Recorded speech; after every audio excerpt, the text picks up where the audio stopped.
Hey, Champagne, I'm alright.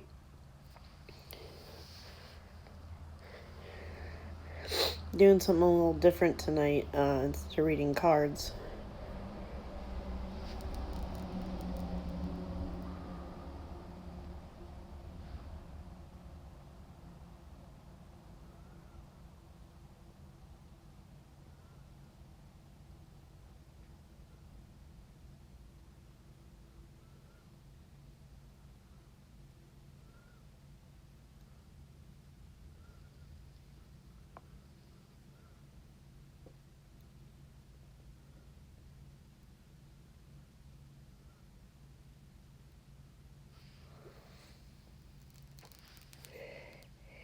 Yep, I thought I would do a little Q&A,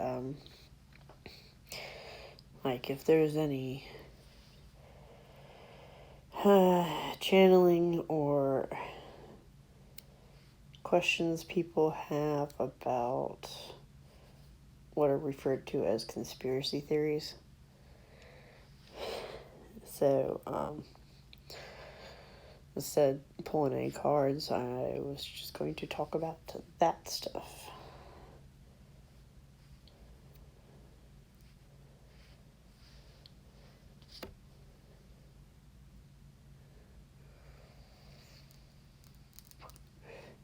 Doesn't really have that much of a smell, actually. But I got it at Dollar Tree.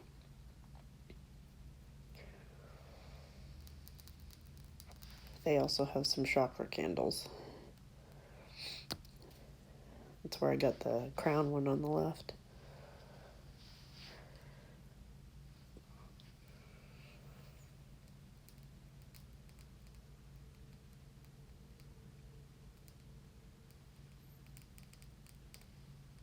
Yep, yep. That's one of the methods.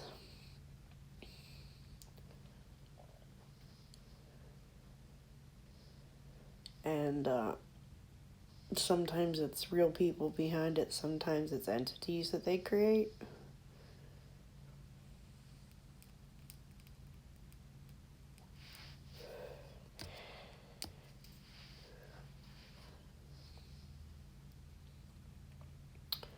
Yeah, yeah. I don't. Does your Dollar Tree have anything lower than the heart chakra? Because mine starts at that. I get heart, throat, brow, and crown. But I haven't seen solar plexus or sacral or anything.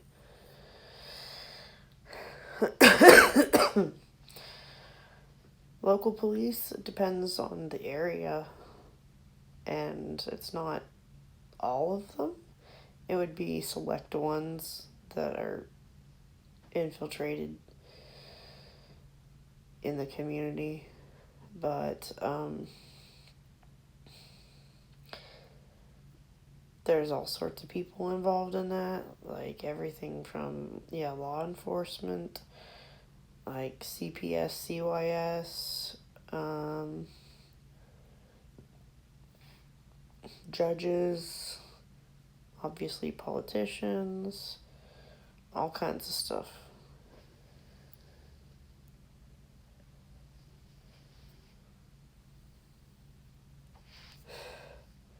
I had a solar plexus candle from a place called Five Below. Everything's $5 and below. I've got some great t-shirts from there too. I have the sacral one from there. Missing people. It's kind of funny. There have been posts about how many missing people there are, and certain ones aren't reported. And either the family's in on it and they were paid to turn their family members over for things, or it's like the black sheep of the family and unfortunately nobody misses them. But I mean, there's kidnapping going on. CYS, CPS is, unfortunately, some of them are involved in child trafficking. And it's kind of funny how recently there was someone from a different state around here, traveling with like a little RV and a Prius that has been trying to lure little girls, and he has like a ton of parrots and birds in his car. And my mother was commenting about, oh my god, how's this guy drive around with all these birds in the car? Seeing him at the Dollar Tree of all places.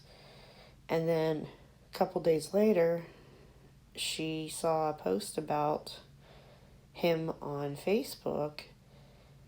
And the fact that he's from a different state just tells me that he's obviously into child trafficking rings. Yeah, there's a lot of evil shit going on. The thing is, it's like the death throes of what's going on. It's kind of slow, but it's going to like implode on itself.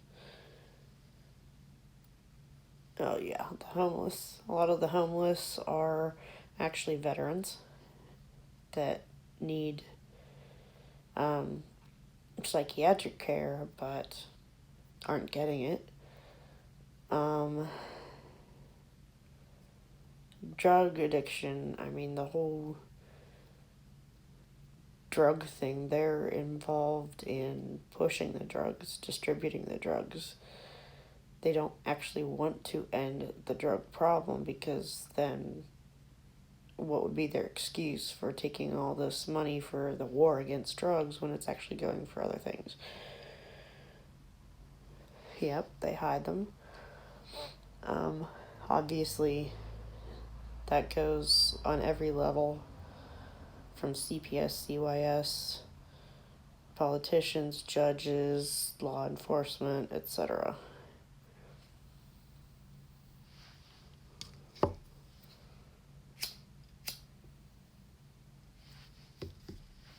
We'll see if they had good intentions behind that and they weren't actually the ones pushing it. Yeah, it would be great to have a safe place to dispose of the needles, because you do not want people accidentally being pricked by one, not knowing what they're being exposed to. It's a good thing to have a sharps container for the users to dispose of it. But, they don't really care about the users. They just want to make it seem like they're doing something positive to lower the risk.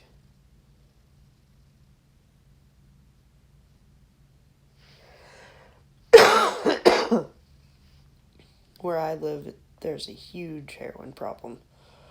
And meth is starting to be a problem too.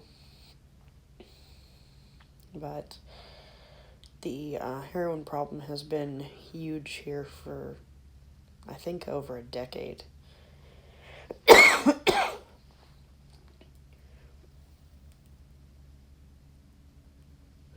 it's kind of funny, they seem to be able to get their stuff, but anyone with actual chronic pain has a hell of a time getting opiates. They put you on experimental things first. Like, I was put on a malaria drug when I saw the rheumatologist, and I'm like, this is like such an off-label use. It just seems like an experiment,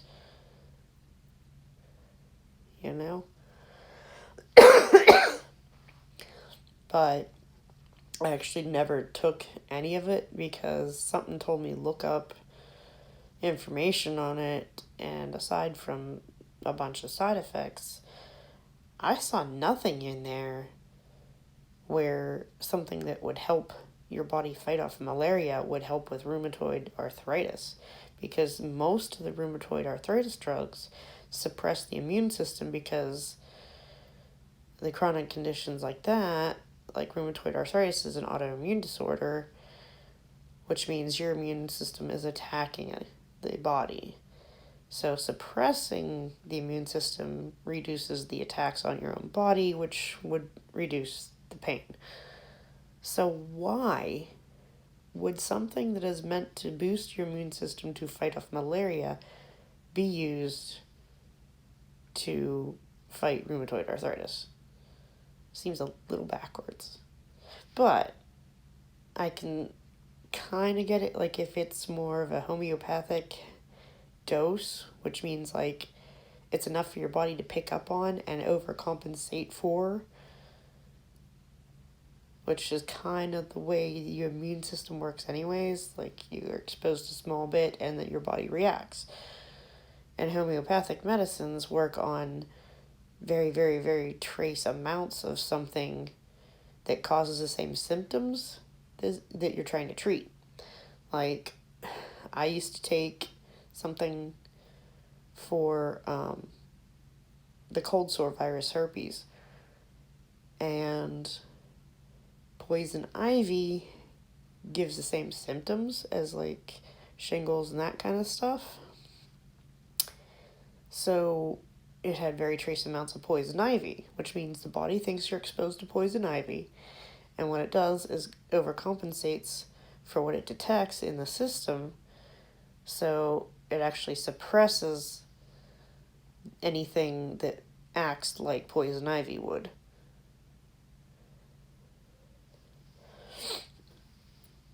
Chemo? No, it doesn't. So many people are actually falsely diagnosed with cancer just because it's such a huge moneymaker. It actually unbalances your body so much that the cancer will spread, even if it might kill off cancer cells in the short term. It's also killing off healthy cells. And that's not going to help, especially long term. If you manage to survive through it, it's actually going to make you more susceptible to more cancer. So, it's the problem is we're a sick care industry here, not healthcare. It's symptom management, and very few treatments are actually meant to cure you. They're meant to manage symptoms. I mean, with the obvious exception of antibiotics, which are overused, overprescribed, they don't actually really cure anything. They just suppress symptoms. Yep, that sounds about right. I mean, they know this, but yeah, it's sad. But I know a lot of people that have said, you know what, screw this, I'm not dealing with it, it makes me too sick, etc. And they look at alternative therapies, end up so much healthier if they manage to start it quick enough.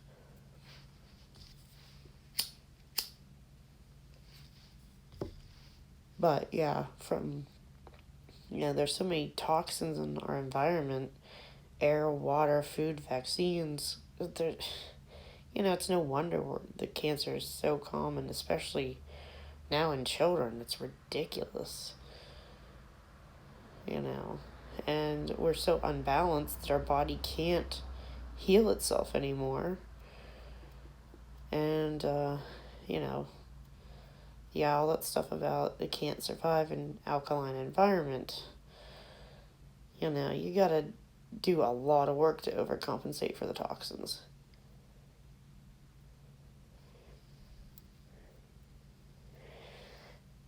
Yeah, there's even holistic medicine for AIDS. And is it Michael Jordan went over to China, I believe? And obviously Chinese medicine is older than what's considered traditional medicine here. We're talking thousands and thousands of years. And supposedly he's cured, I've heard, but I don't really know for sure if that's entirely true, or if it's suppressed to the point where it's undetectable. Yeah, I heard about that, like, I don't know how long ago, and they're like, oh, we haven't come up with the right combination of drugs to give people who have HIV so it doesn't turn into AIDS. But they really don't care. I mean, if they did, they obviously would be spending more money on researching it and trying to do that, but they don't want us healthy. Population control. It's like they're starting to push circumcision over in Africa and claiming that it protects against HIV and STDs, when actually it raises the likelihood of transmission of the viruses. So they're outright lying to these people and getting them to sign up for it. Now, these people are, unfortunately, they believe that they're protected. So instead of wearing condoms and truly protecting themselves, they're actually thinking that there's no risk, so they're actually raising the risk on that point. So really, it's a form of genocide for these doctors to be telling them that they're protected against STDs and HIV when the risk is even higher. And they know they're going to be, taking more risks because they think they're safe. Right? That's just, it blows my mind. I mean, God forbid we, provide them with clean water, equipment for farming, essential things to live. But no, let's circumcise them and tell them they're protected when it's opposite. Let's shoot them full of toxins and say that it's protecting them against disease when it couldn't be farther from the truth. Yep, chemtrails are real. And they're all over the place. That's,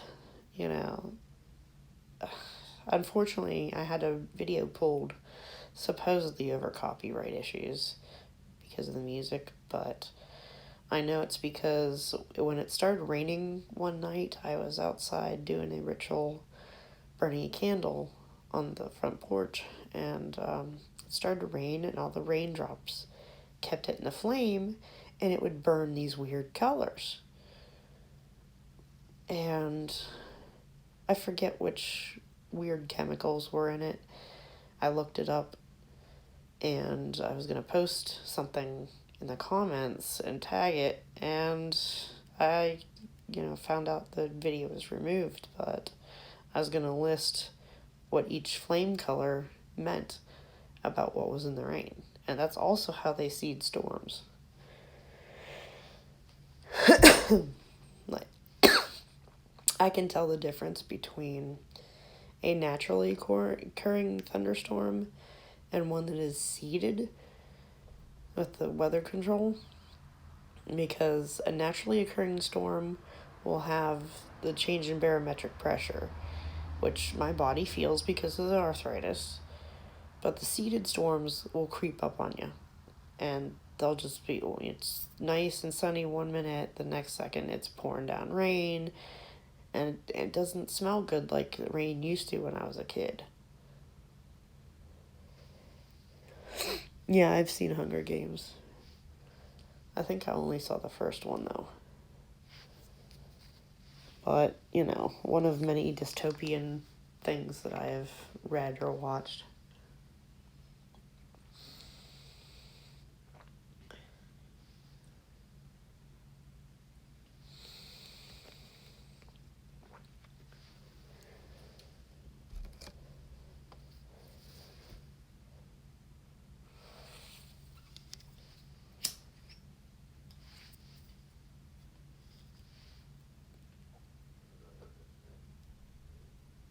Yeah, the whole Matrix thing. Yep. Yeah, if you listen to mainstream media, and especially if you're on social media, you're being mind controlled. Like, they have some of the classic ways down. Like, if you read, I forget what the author is, something called Art of War, it explains how if you are able to divide your enemy and turn them against each other, it makes it easier to conquer them. Well, duh, obviously. So that's why they focus on creating dissension and distracting us with, trying to divide us up into different groups and pit us against each other.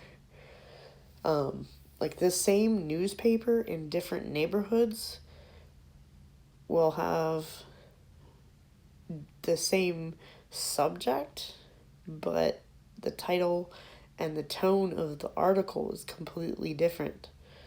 So, in one neighborhood, if they want to spin something one way, they'll, do that. And then another neighborhood, they might want to try to spin it the other direction.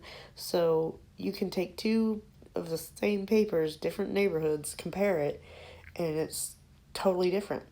So, it's obviously, none of it is entirely true. Right, yeah. Yeah, we're so used to it that we don't even think about the cameras on us. And they can tap into the camera and the mic on your phone and your computer and all this other stuff. It's easier to have a computer program trying to sift through what's being said or typed or the images. But certain people obviously have real people watching them. Yeah. It just depends on who the victim is.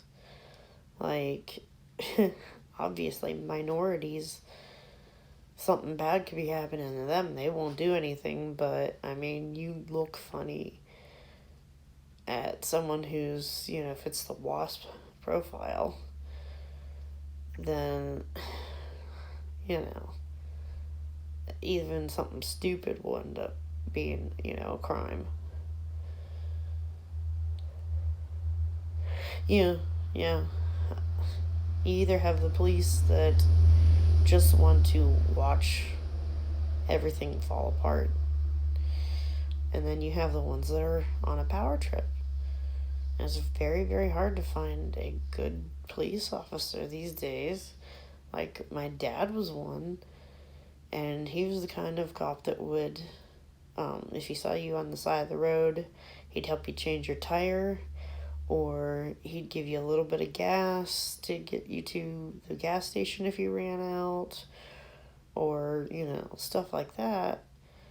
Or he'd even give someone a ride if they were walking in the rain, something like that, And, although I've had a policeman take me back home to my apartment one night, it was raining after I was working. It's so, so rare to find a good one. It's really a shame. We had power-hungry ones when my dad was around, but no, you're going to have people like that. Any position of authority is going to draw people who want to feed off that power, to misuse it. Plus, even if you're a mostly decent person, the more authority and power you are given, the likelier it is that you will become corrupted by it. It's unfortunately human nature.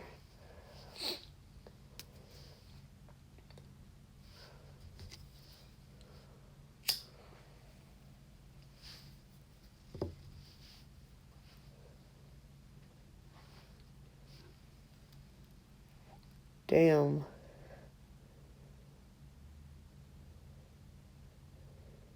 You gotta be kidding me.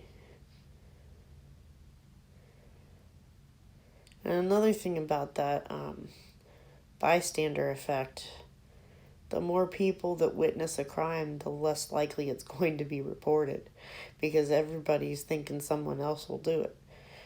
And nobody wants to put themselves out there and get involved anyways. But you're actually likelier to be safe if there's only a couple people around than if you're in a crowded area. They did a psychological study on that because someone was murdered in broad daylight in front of all these people, so many witnesses, and not a single person called the cops. So they wanted to study why. And basically, it's like, well, you can, you know, just forget about the responsibility of doing the right thing and say, well, someone will also pick up the slack.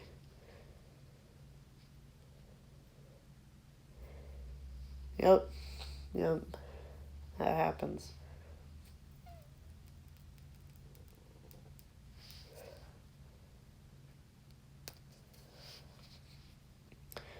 Obviously depends on who the victim is, because they're going to protect the people that pay their salary more than the people who don't.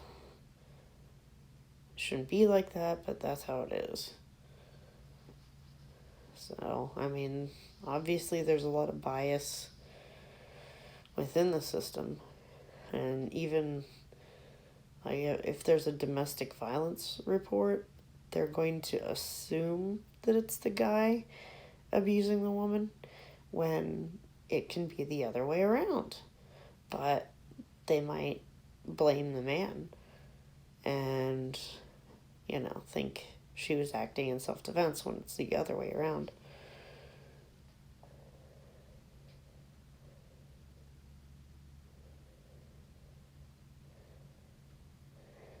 Well, with the drug bust thing, what they want to do is make it seem like they're winning the war when they don't actually want to win it. They are getting their share of the profits from the drug trade.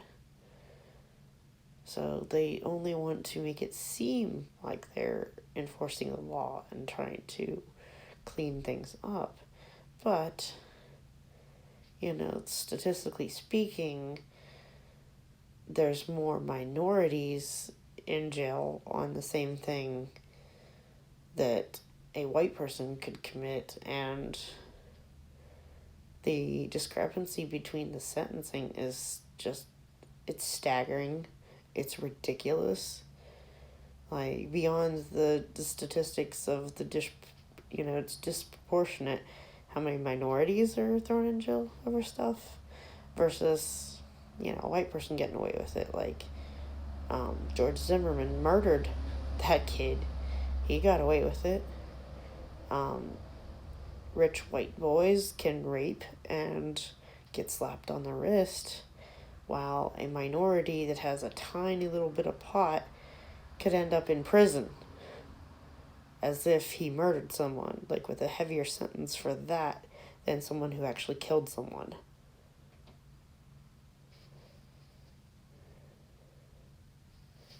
And yeah, it's funny how much evidence goes missing. Yeah. The police officers are human like everybody else, and some of them have drug addictions. It's a very stressful job. Whether you're corrupt or not, it's a stressful job. And it doesn't justify, arresting people who don't really deserve it. But quite a few have drug problems, and that's where the evidence goes.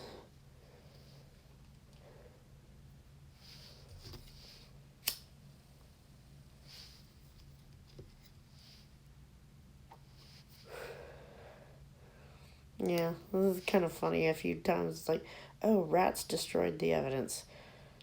I don't know. I mean, I've had rats and mice in my house.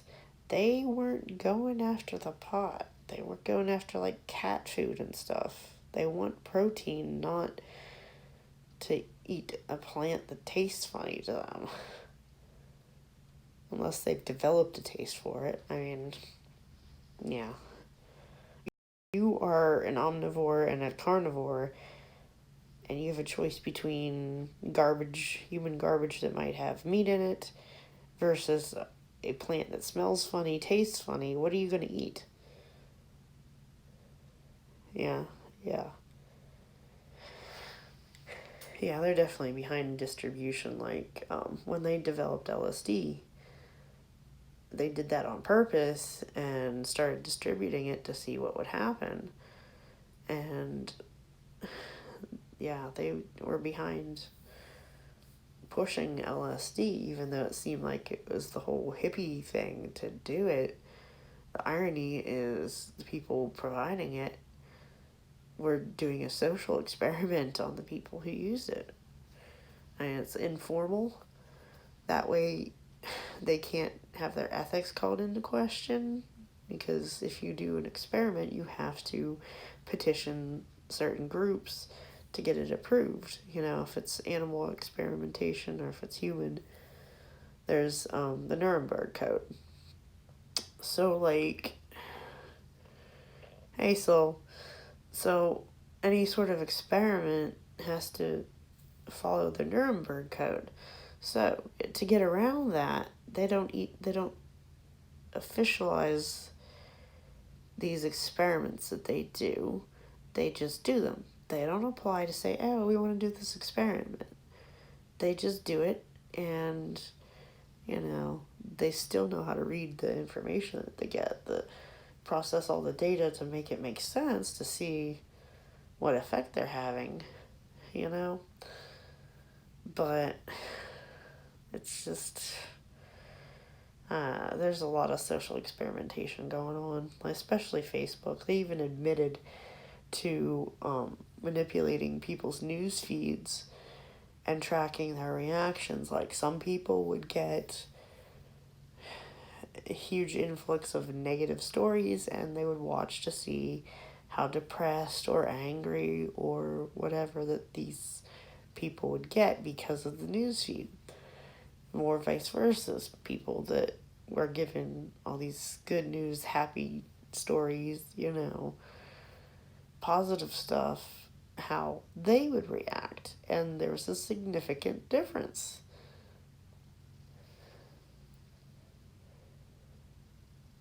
Oh, yeah. Yeah, ADHD. Like what I was going to say when I was mentioning how meth is now a problem in a lot of places. Ritalin is meth. It's pretty much, that's all it is. And it's kind of funny that they would give you a stimulant when you're hyperactive, but it goes back to the homeopathic remedy thing, where your body picks up trace amounts of something and overcompensates for it. So I think that's how they make it work. It's just, the fact is, like, ADHD is pretty artificial. It's definitely overdiagnosed. I'm not saying it doesn't exist entirely, but, kids don't go out and play for recess anymore. They lead sedentary lives, and they don't get enough exercise, which is pent-up energy. Plus, we're eating so many processed foods that are high in sugar, or, the kids are drinking soda instead of, like, juice or something. It's giving us so much sugar that obviously we're going to have the hyperactivity and then the crash. So it's more of a, what are you putting into your body thing than any sort of chemical imbalance. A lot of stuff that's, supposedly genetic is actually not.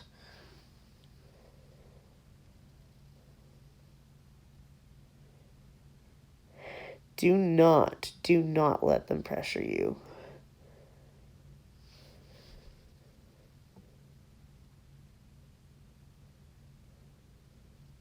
Yeah, like, it's weird. The same high school I went to when I was younger, I became a substitute paraprofessional, and they combine the learning support and emotional support classrooms. So you've got ones that are just mentally off because of abuse, neglect, whatever, and then you've got ones that they'd be lucky if they could be a cashier. They just cannot process things. They wouldn't be able to take care of themselves. And sticking them in the same classroom away from everybody else is not only, discriminating, but it's making the situation worse.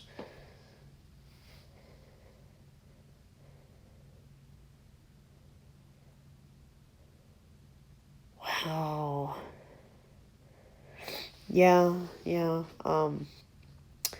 My kid's father, um, not only did he have severe vaccine reactions, like he almost died, but he was also diagnosed ADHD as well as Asperger's. He was put on Ritalin, and then as he got older, he ended up on antidepressants, and then he got off of those and started experimenting with other stuff. Some of it is okay, and it's actually beneficial, but then he got addicted to cough syrup of all things. And that will fuck you up so, so bad. It changed his brain so much that the original soul that was in the body walked out and another one walked in to take its place just to, like, keep the body going. It's a completely different person.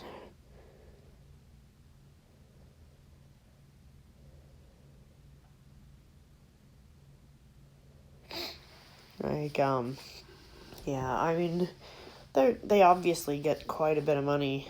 The more kids that they label as special needs, the more money they get. Yeah, that's true. But, examine his diet. There's so many things, even certain dyes can cause hyperactivity. Even though they said, oh yeah, we debunked it. No, they didn't. So really, really look into like changing his diet, cutting out caffeine and sugar, making sure he gets enough exercise, doesn't sit there playing computer games. Like, you know, you gotta, help his health, what's going into him, what he's doing, and not just assume it's like brain chemistry.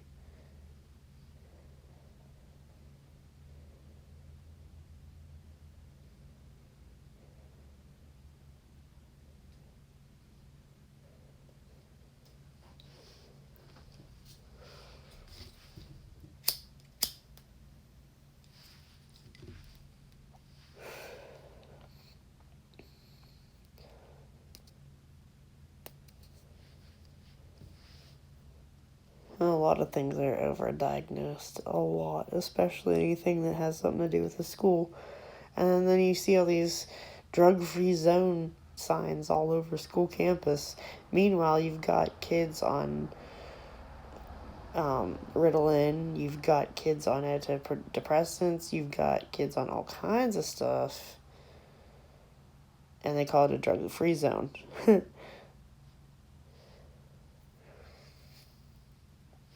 Homeschooling is actually not that hard. Like, everything that you do can be a teaching experience. Like, when you go out grocery shopping, you can teach them math. Calculate what the price per pound is for something, or, compare prices, or, learn nutrition, read the ingredients. Any interaction with another person, they can be picking up stuff. Like, that's how it should be. You should be learning from life experiences, not sitting down memorizing irrelevant things to regurgitate later.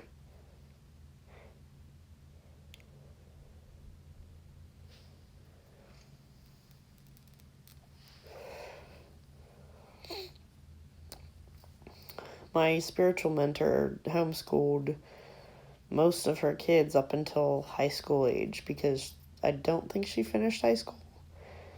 And once they got to the point where they were doing certain like math classes, then she's like, no, someone else needs to teach this.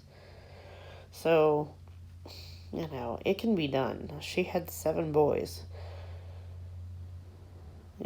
She was able to homeschool most of them. So that, it just depended at a certain age. Then they had more of a choice whether they wanted to stay homeschooled or go to high school with everybody else.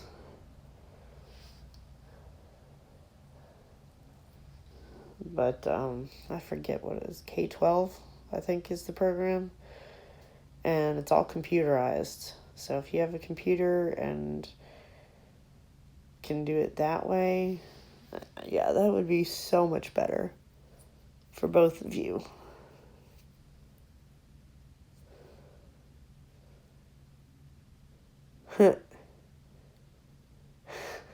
Gotta love Scorpios, man. They can be amazing, amazing people if they are higher vibe. But the low vibe ones are the ones that give them a bad reputation.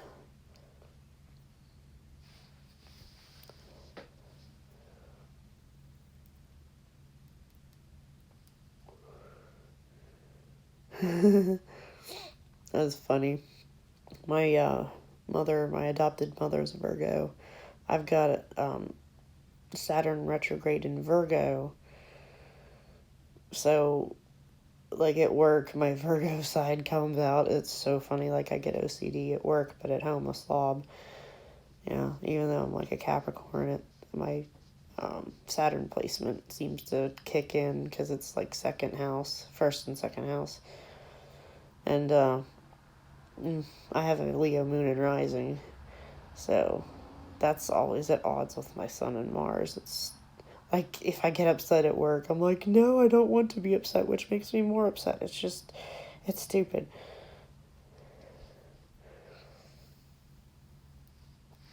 I bet. My kids are 13 going on 14 and 12. And the one that's going to be 14 is Leo. But she's like the quietest Leo ever. And my son is a Pisces, and he didn't speak out loud for the longest time until he went to speech therapy and discovered that most people do not try to communicate with telepathy. It doesn't work. Like, he and his sister had telepathic bond. She would understand what he wanted without him having to say anything. Even as a baby, he wouldn't have to cry. She'd just be like, Mister's hungry. I'm like, okay, he didn't even cry yet. Or, when he got older and started playing on the playground, he'd point somewhere and just go. And it was just weird. And then they're like, well, why isn't he talking? And, we knew he wasn't autistic because we have a medical exemption from vaccines because of myself and his father. So we're like, what's going on? Send him to speech therapy. And they're like, yeah, he doesn't actually need it. And he has not shut up since he went through speech therapy. Like, he is always talking about something. And it's not stupid, like, conversation. It's intelligent shit that you're like, you are too young to know this stuff. You're making me feel stupid, and I could be in Mensa. Like, he has a thing for playing pool, and he talks about the physics behind playing pool. And, he could probably go up against any pool shark and beat him. Because he understands the mechanics behind all of that stuff. And I'm just like, wow, kid. And he can take things apart and build them. He's just amazing. Like, he said at 5 years old that he wanted a job. Way more motivation than his father. Like, he's like, I need a job. And he's good with his money, and he's good with, saving up for something he really wants. And he's just, I don't know, he's the weirdest, smartest 12-year-old I know.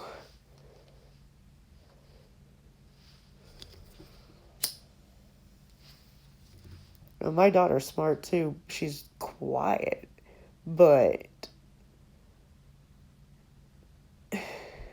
she has the vocabulary of like a college-age kid. She'll just be talking and suddenly just drop a big $20 word in the sentence, and I'm just like, where did she learn that? Because it's just so weird. I mean, she's pretty quiet, and she doesn't really have a huge ego like most Leos. Like, she doesn't seem to like the attention that she gets.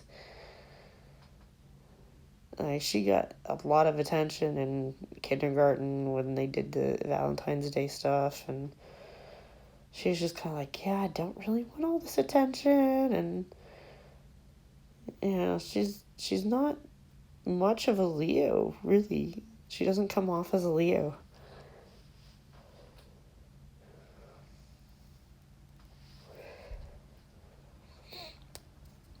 But I figure I had a Leo because, the Leo moon and rising connection with me, and then I don't know why the Pisces is a Pisces.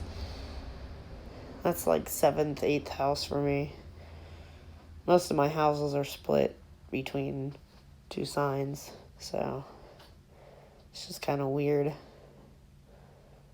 Like, I don't know why I had a Pisces for my second one.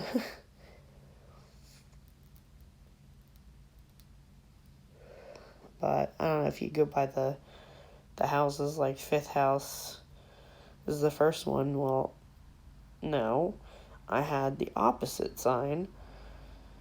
So, and then my son would be like 7th. I guess it goes 5, 7, 9, or I don't know. I'm Ambika. How you doing?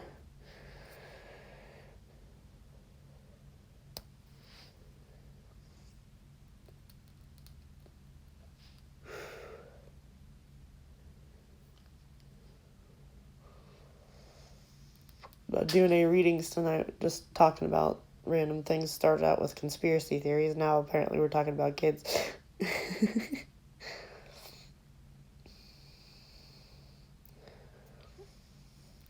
Like, I don't talk about my kids that much. I'm hyper aware of the presence of pedophiles on social media, and I do not share pictures of them for that reason. Now, I know a lot of people put their kids' pictures all over the place, but if you do that, please, for the love of God, make the pictures of your children private or friends only. Do not make pictures of your children public, because those pictures are harvested. Even if they're not like in the bathtub half naked, they can be fully clothed, and someone out there will want that picture. So protect their identity, protect their privacy.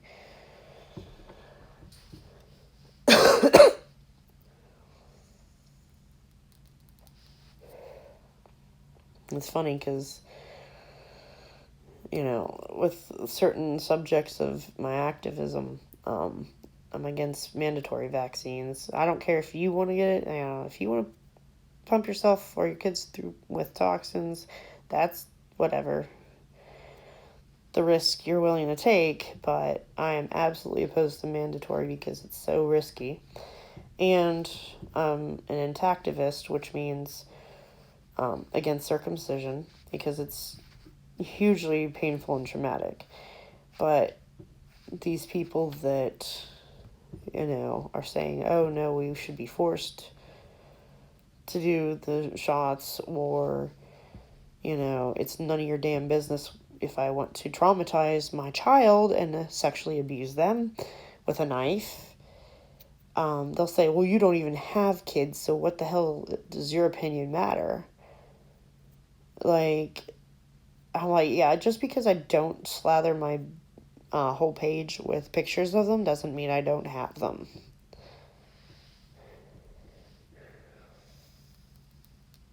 Abika, I'm not doing readings tonight, hon. I'm not pulling any cards.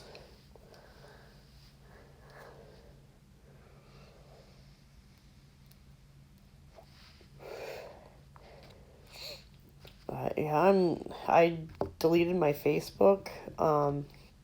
This week was a protest against the censorship that they do, and put up a picture about the censorship and taking a week break, and I realized how much stress I have in my life from not just the activism, but the Facebook in general. So much negative stuff, and people posting hate speech and bullying people and trolls and all this stuff. And I'm like, you know what? I don't want my Facebook back on. Like, I didn't delete my profile. I didn't delete my page. I just deleted the app off my phone. I still have Messenger just to talk to people, but I'm like, I don't really need to be on Facebook. You know, it's really stupid.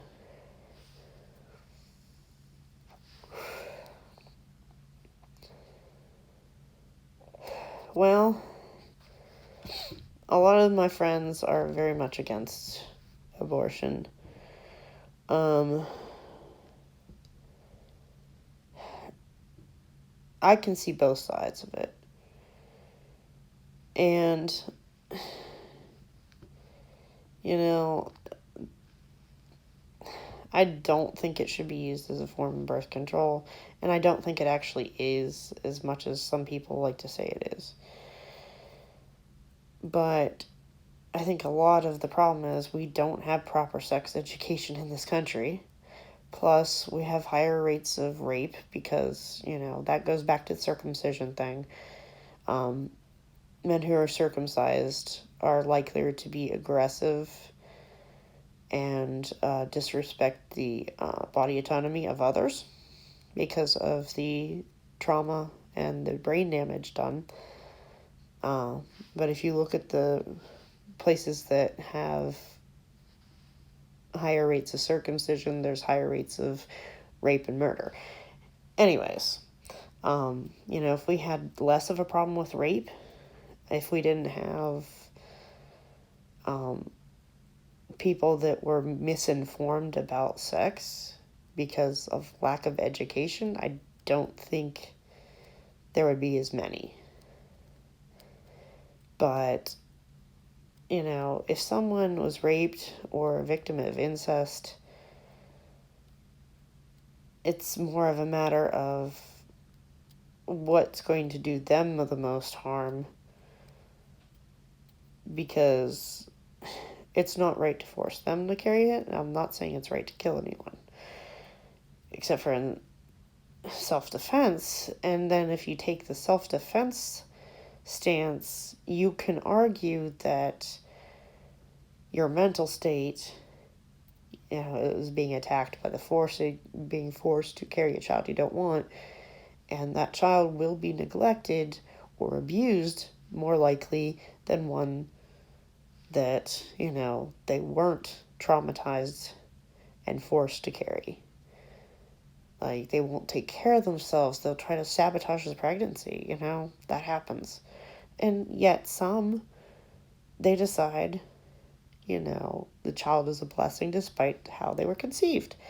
It all depends on the person, you know? And, you know, I don't think we should ban or control that, but try to lessen the likelihood of it with better sex ed and stricter punishment for rape, and trying to prevent people from being traumatized to the point where they would rape. You know, we could handle it on that end. But then there's like the medical stuff. And if you think your own life is at risk, and, you know, say a horrible situation happens where carrying the child to term would end up killing you, if there's a good likelihood that you're going to die, that kid's not going to have a mother. And, you know, depending on if you have a partner or not, that, you know, that'll change the outcome. Like, if you're a single mother and you end up dying, that kid's in the system. And in the foster system, there's a lot of kids abused, raped, murdered in the foster system. Okay? So that's a huge problem.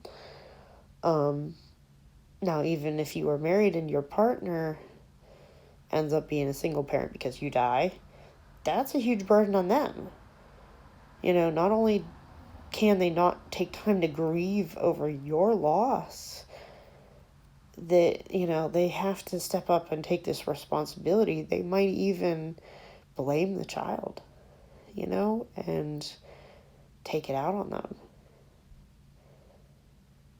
And, you know, it really, there's so many kids that need homes that are unwanted.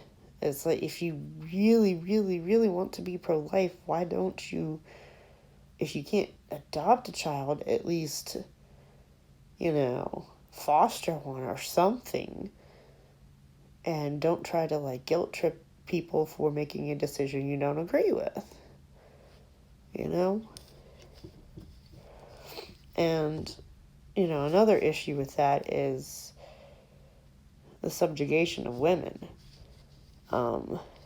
It's kind of a slippery slope where you start saying she's not able to make a decision about her own body. Granted, yes, it is another life, but it's not viable until a certain point. Where do you draw the line for that? Plus saying, okay, well, your life doesn't matter as much as this one that may not survive outside of you. And it's a way of controlling women, and that just feeds right into the patriarchy, because men don't have to deal with it. If a man doesn't want to have children, then he should get a vasectomy. They should cover that. A lot of places don't. A lot of places don't cover birth control, like insurances don't cover it. Not that birth control always works, because my daughter was conceived on birth control. I know all too well,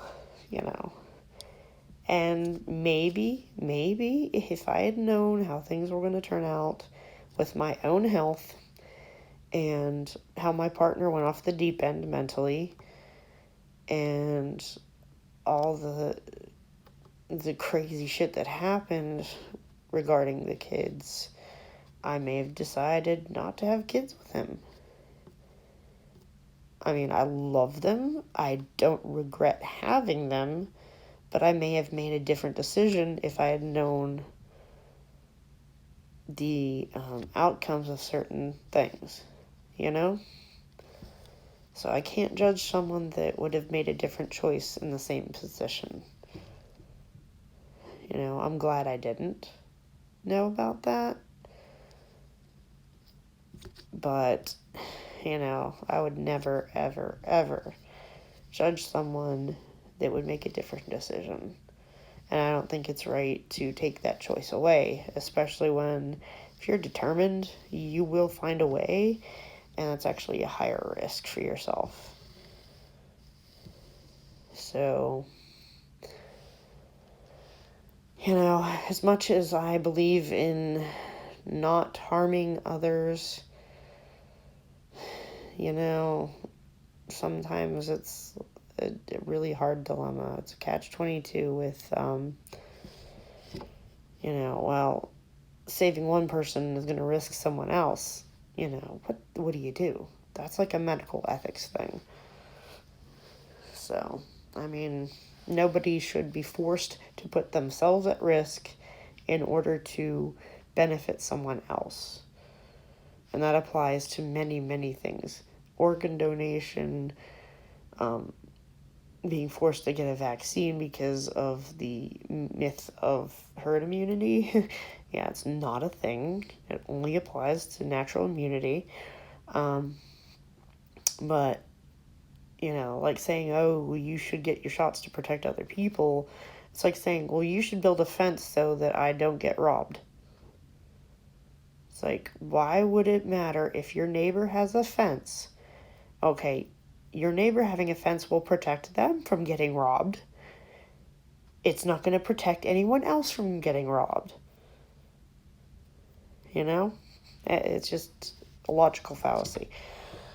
So, nobody should have to, not be forced to put themselves at risk for anybody else. But, really it is a catch-22 kind of situation. It's just, in those kind of things, it's best to not try to control the choices. Especially, saying, the government can control our choices just opens things wide open.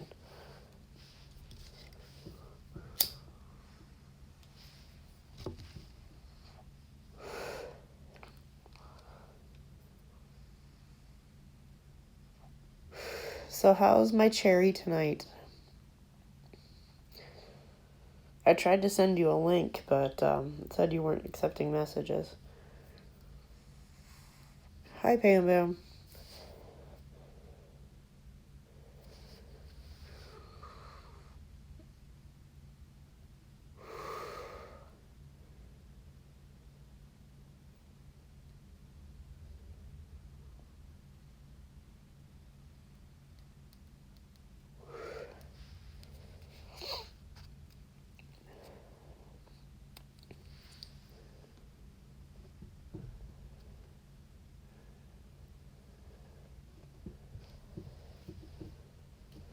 Champagne, I don't hate my kid's father. I can't. He had issues anyways, and it was a very transformative relationship when it was good. It really opened my eyes to the metaphysical world. He introduced me to a lot of music that I probably wouldn't have found otherwise. When it was good, it was good,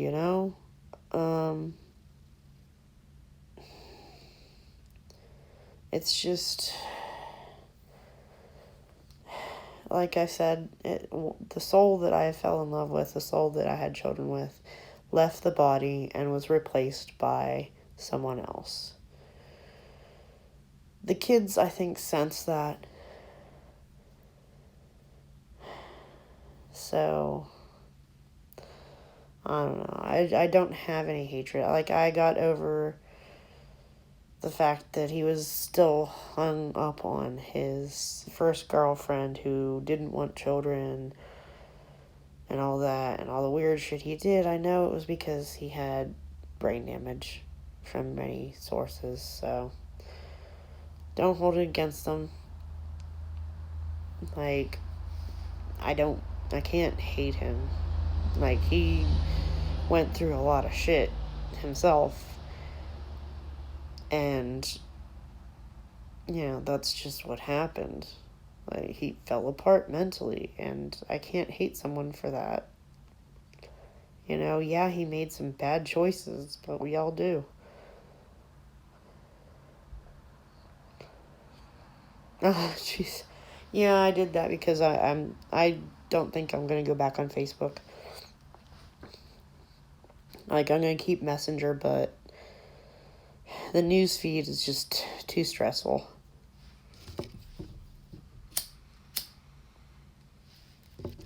Besides, I mean, they're censoring most of the shit that I try to share anyways, so what's the point? I got more important things to worry about right now. There's plenty of people fighting for the same causes.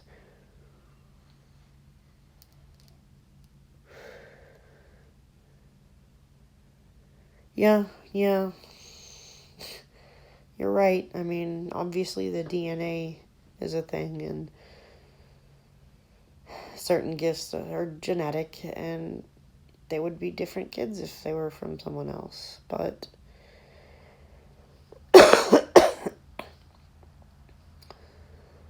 I pretty much not even ambivalent, just apathetic towards who is in the body now, because it's a different soul. Yeah, it's meant to do that. It's a big mind control experiment.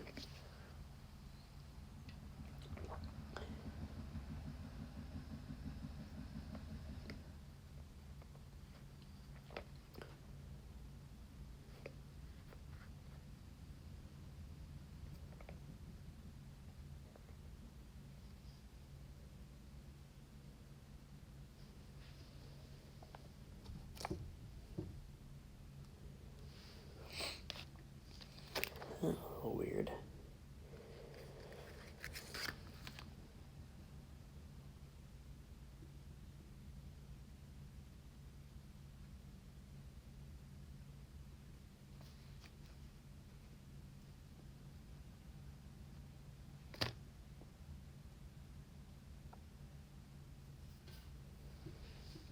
hell?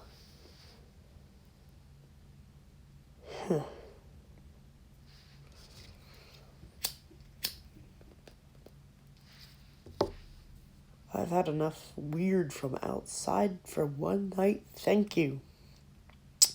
When I opened my garage door tonight after taking my bath to put the garbage from my Epsom salts and my bath fizzer in, like, before I even lifted the lid, the entire outside air smelled like putrid old blood. And I was just like, what the hell? There's no reason for that. It didn't smell like a freshly ran over animal or anything. It's just like the air itself smells like old blood. And I know it's some sort of weird thing going on. So I'm just kind of like, ew.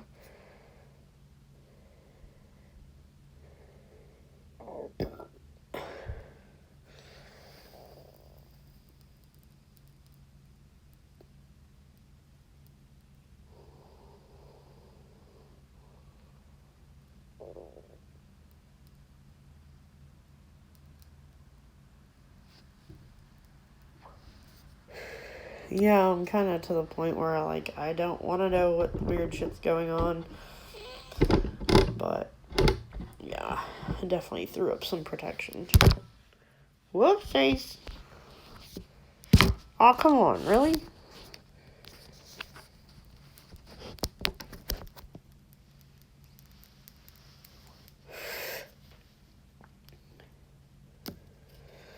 So, yeah, some weird shit going on, but I have the karma candle lit to help out Tina. That's a fucked up situation.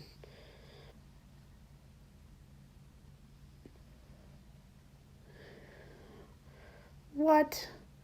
You don't have a bathtub?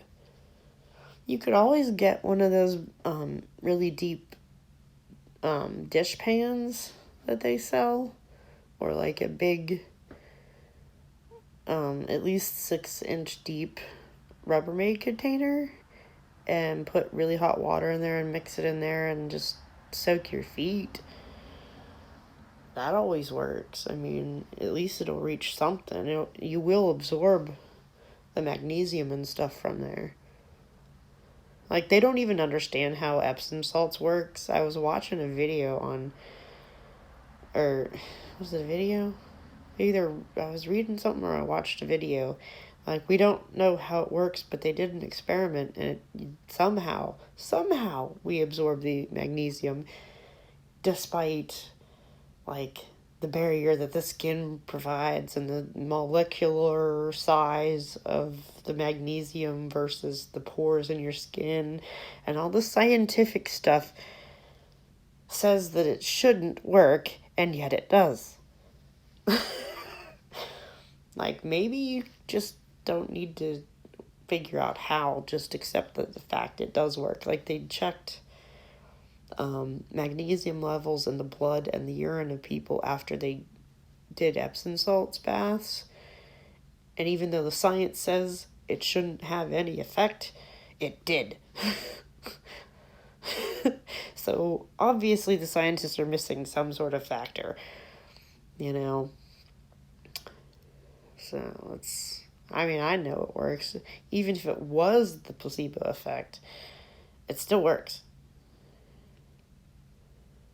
Yeah, yeah. Like, maybe your body knows what it needs and will open up just for that. Maybe it's like a lock and a key, you know? Because a lot of things work like that. Certain proteins and enzymes, they lock together. You know? It's not that science is wrong. Science just can't figure out how it works and why it works, because they're missing something. But honestly, it feels like a lock and key kind of a thing. Like, you know, certain things will come in and out because that's what's needed. Yeah, they're like, well, it must be a placebo. I mean, the placebo effect is a very, very powerful thing. Extremely. I mean, we have amazing ability to heal our own bodies without adding or subtracting anything. Just thoughts can change the chemicals that are produced in your body. And it can heal itself from many, many things just because you're thinking it can. So the placebo effect is still legitimate science. But it's just something that works more internally than externally. Like, it doesn't invalidate it at all. In fact, it proves that, we don't need exterior things to influence our health. Yeah,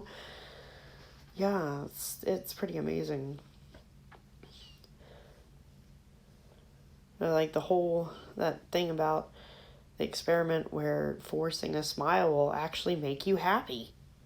Even if you're faking that smile, eventually your body picks up on it. It's like, I must be happy because I am smiling. It's just so weird.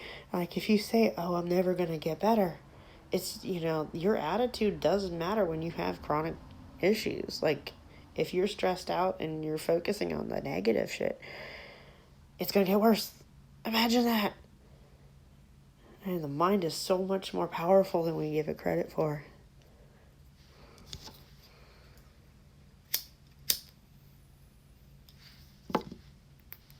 And then there's the whole quantum theory stuff where the mere act of observing something changes the outcome.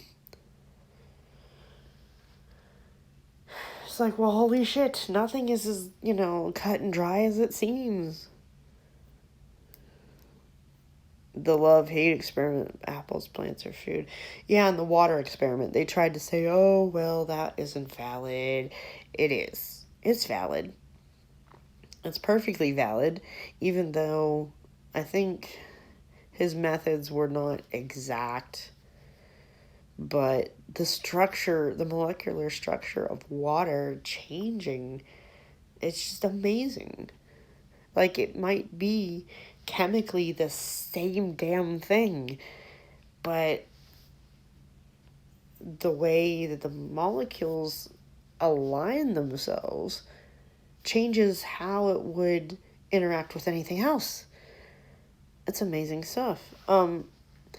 Your attitude changes the outcome.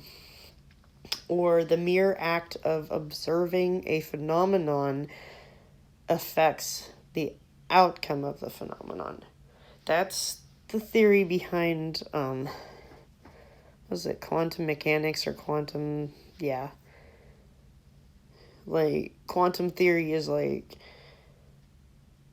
there might be a phenomenon that goes a certain way, but the second you pay attention to it, it's going to change the way it acts.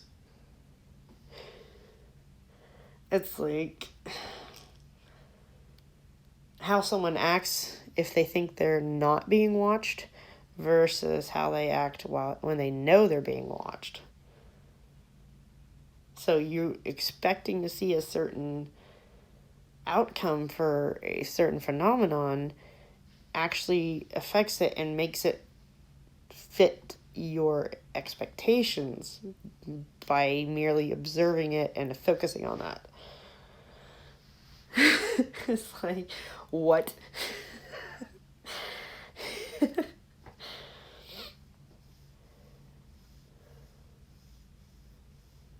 Like, there's so much invisible energy involved in everything we do and, like, observe that, of course, it's going to affect it. It's just we don't understand how to explain how it affects it other than noticing it affects it. It's fucking mind-blowing. It really is. Like, my partner's father's new book is on how quantum theory explains psychic phenomena. And Like, when he first posted some little snippet on his website about it, that it was something about quantum physics and psychic phenomena.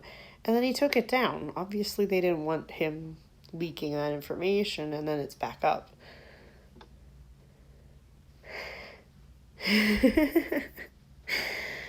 That's funny. Aqua wants to, like, figure shit out. But,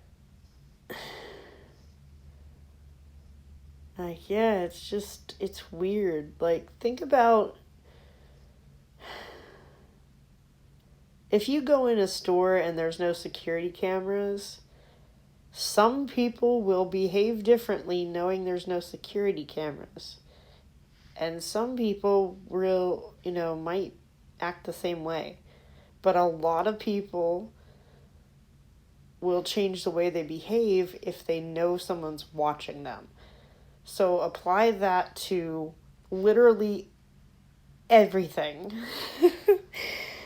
That being observed changes what's being observed. Like, what?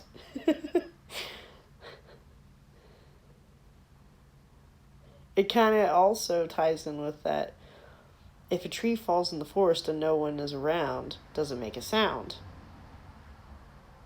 Like, well, it produces sound waves, but there's no one to perceive the sound waves, then does the sound actually exist?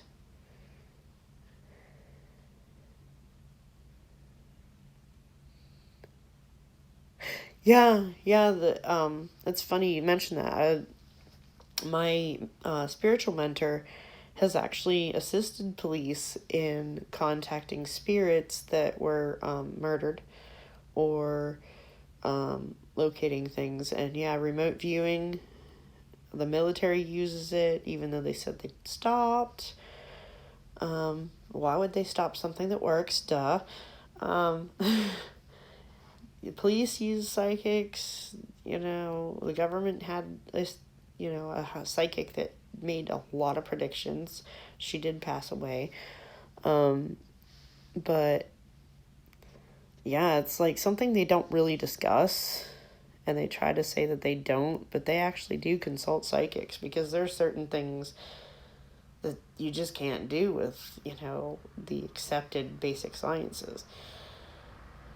And yeah, remote viewing.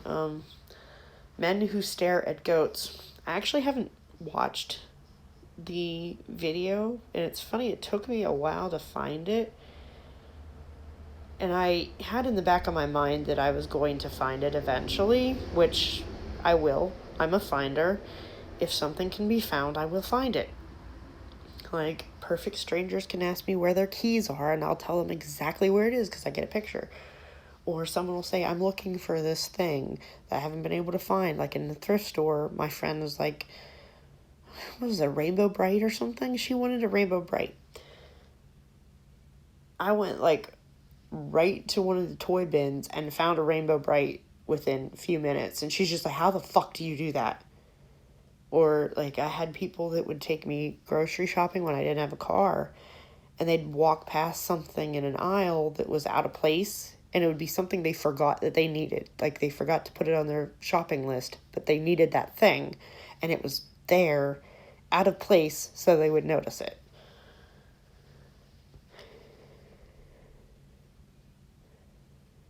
Oh, God, I feel bad for your friend. I definitely feel like, that whole trapped thing.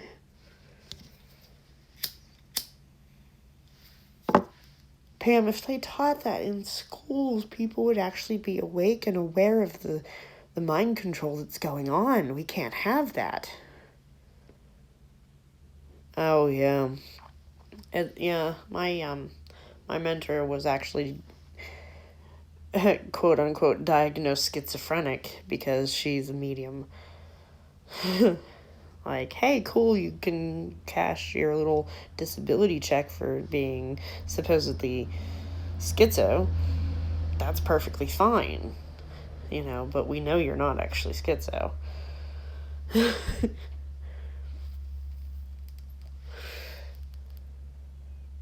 But the thing is, like, she'll hint things to me and then expect me to figure them out. So frustrating sometimes. I'm just like, why? Why couldn't you just come out and say this?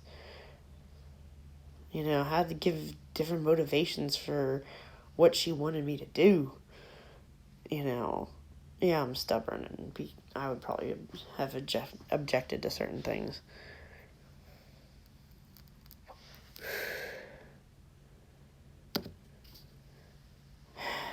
But no, I mean, a lot of people say, and I agree, everybody could be gifted if they accepted that they could be gifted. If they weren't full of toxins like the fluoride that calcifies your pineal gland, your third eye. That's why they put the fluoride in the water, so you're easier to control and you don't see the hidden motivations behind things. Right. I mean, you can be mentally ill and psychically gifted. It just makes things more complicated how to figure out if it's a symptom or an actual premonition or, you know, a medium thing, you know? But no, she's actually not schizo in the least. Like, she's got PTSD, but that's a different animal entirely. But yeah, she was diagnosed as schizo, and anyone who's gone to her knows that that's not true. She's just so gifted that they will not leave her alone. She could be taking a bath and she's got spirits lined up in the bathroom trying to talk to her while she's sitting there naked. And she was like, you know what? No. If I am in the bathtub, you do not bother me. You have to set boundaries. Like TL was talking about earlier, I didn't type in because I was in the middle of something else. That, you know, mediums can get bombarded. And I have a threshold that I set up that a spirit can't just walk up and start talking to me out of nowhere if I have my shield up, unless it is really, really urgent that they get a message to someone, or if they're panicking if they just crossed over and are freaking out, like someone who had dementia and doesn't quite get that they have transitioned yet. But for the most part, I have to initiate the contact unless it's like a super emergency. And they're like, no, I have a message for somebody, you have to tell them. That's the only exception that'll get through the block that I put up. Because I don't want bombarded by spirits 24/7. I can't deal with that. Yeah, our society is dumb. Our Aborigines in Australia are fucking amazing. Like, their DNA is completely different than ours. Like, oh, yeah, you gotta,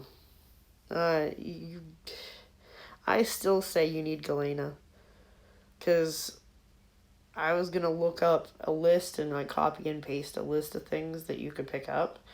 And somebody shouted Galena at me, and I'm just like, okay, are you sure? Yeah, Galena. You want me to tell you? Galena, okay. So, get some of that. It's weird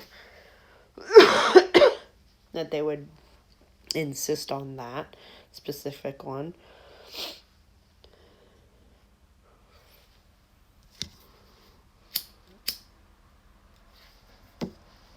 I think it might be an asteroid or a moon of one of the planets, too. Anyways.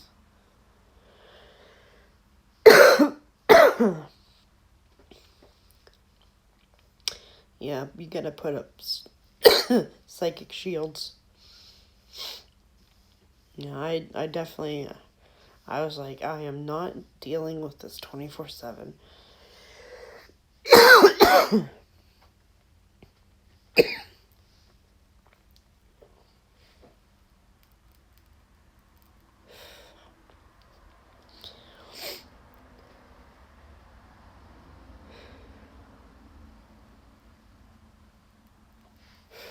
even with my shield up, if I still get a sense of like energies coming at me. If it's a person that's in my physical vicinity, the person that's still living. Like today, it was so weird. Like, just as these two people approached me and said things to me, I was picking up on the undertones, and I'm just like, the hell?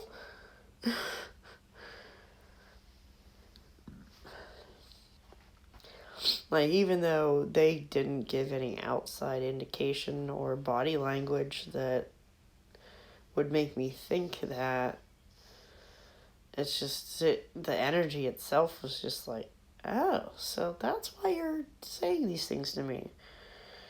Interesting. I will note this and file it away.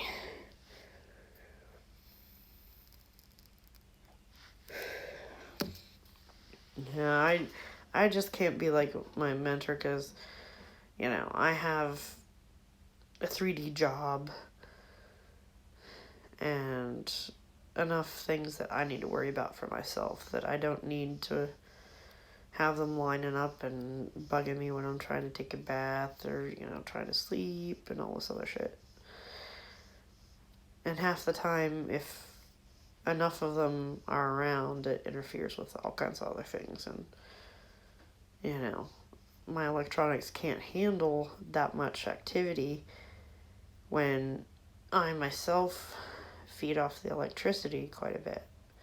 Like, if I talk to certain friends and they don't have their phone plugged in, the battery will die.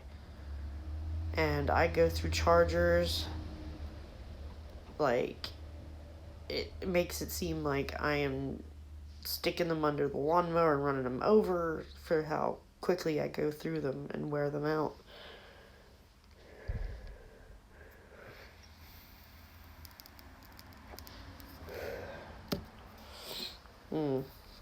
See, I don't see them. I, corner of my eye kind of a thing. I can. And if I practice seeing auras, like, I used to be able to, when I read Celestine Prophecy and learned that technique, that worked on me. But I stopped doing it and I kind of lost that ability to just do it automatically. But if I tried, I would be able to see them. It's just, I choose not to. I'd rather not see a bunch of stuff. But occasionally I'll still see things. Like, it might be my dog that passed or just some weird little entities here and there, and I don't care. It doesn't bother me.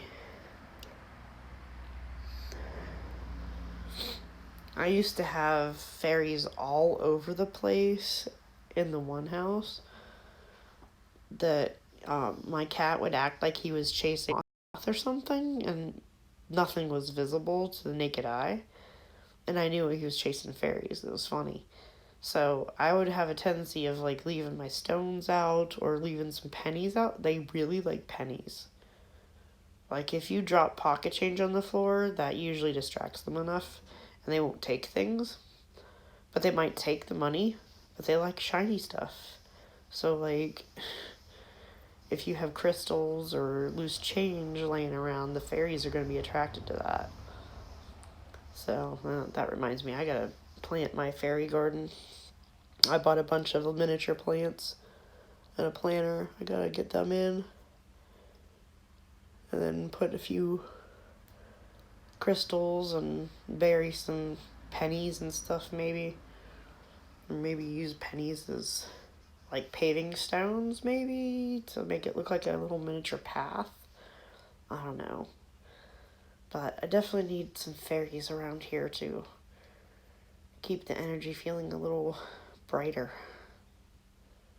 So,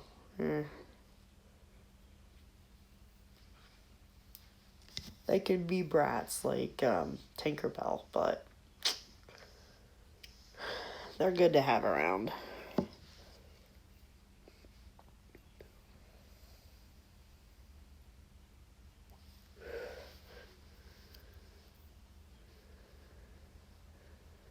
Yeah, Pam, if you start noticing the coins moving or some of them disappearing, the fairy's like, ooh, shiny. And yeah, and it's funny, like, they used to play games with me and, damn it. And they would move stuff, but because I'm a finder and I can find things easily, they kind of, like, they stopped playing and hiding things from me because they're just like, oh, she finds it too easily. They really like frustrating people. Like, they'll hide people's keys. Like, they'll move things, they'll hide stuff. If it's shiny, it might disappear, then reappear. It's just better to set something out that they are allowed to take that's shiny. And, they don't understand car keys are kind of important to have. So if you have some other shiny thing that they could take, it's better. But yeah, they'll just kind of, they're not trying to be mean or frustrate you. It's just, they kind of do find it amusing when we get frustrated that things disappear. They're just like, ha ha ha, I took it. Oh, look at that human freaking out because I moved their thing. Yeah. They're like little jokers. That's it. It's just a game to them.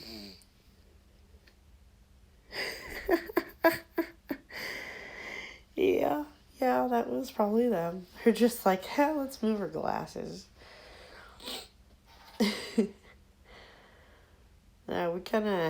We had an agreement. Once I figured out they like anything shiny, I would always end up with pennies all over the place, and I'd just drop them wherever. And I'd just be like, there you go. Conduit? Well,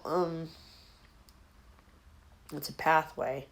Like, in the electrical sense, what we call conduit is like a gray pipe that you feed the wires through to keep it safe from, like, rain and wear and tear. So it's like a regular PVC pipe, only it's gray colored, and you put the wires through it. And we just call it conduit because it's something that the energy travels through.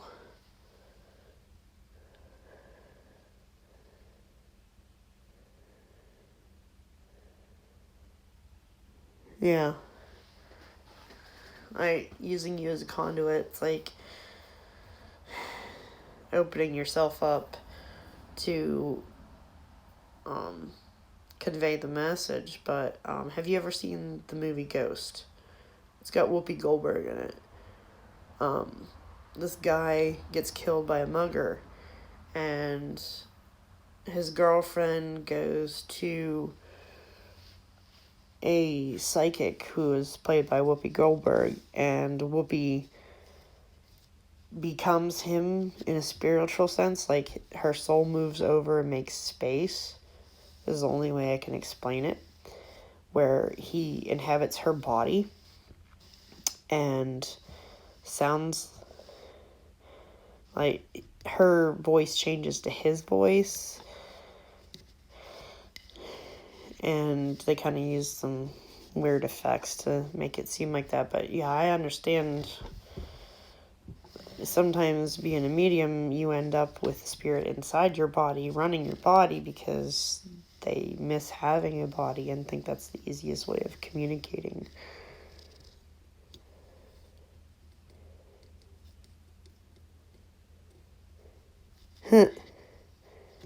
Fairy bridge, huh? I have to ask TL if he saw that.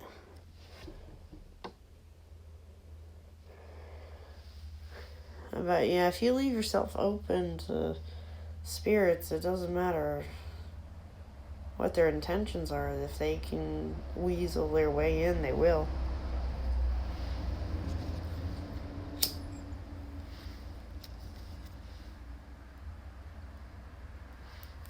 But you gotta be careful. And it's kind of funny. A few years ago, I can't remember it. It might have been before he tried to escape the first time. I was over at my mentor's house, and we're talking about my gifts. She still hasn't made a complete list of everything I'm capable of doing, but I have some gifts she doesn't. So,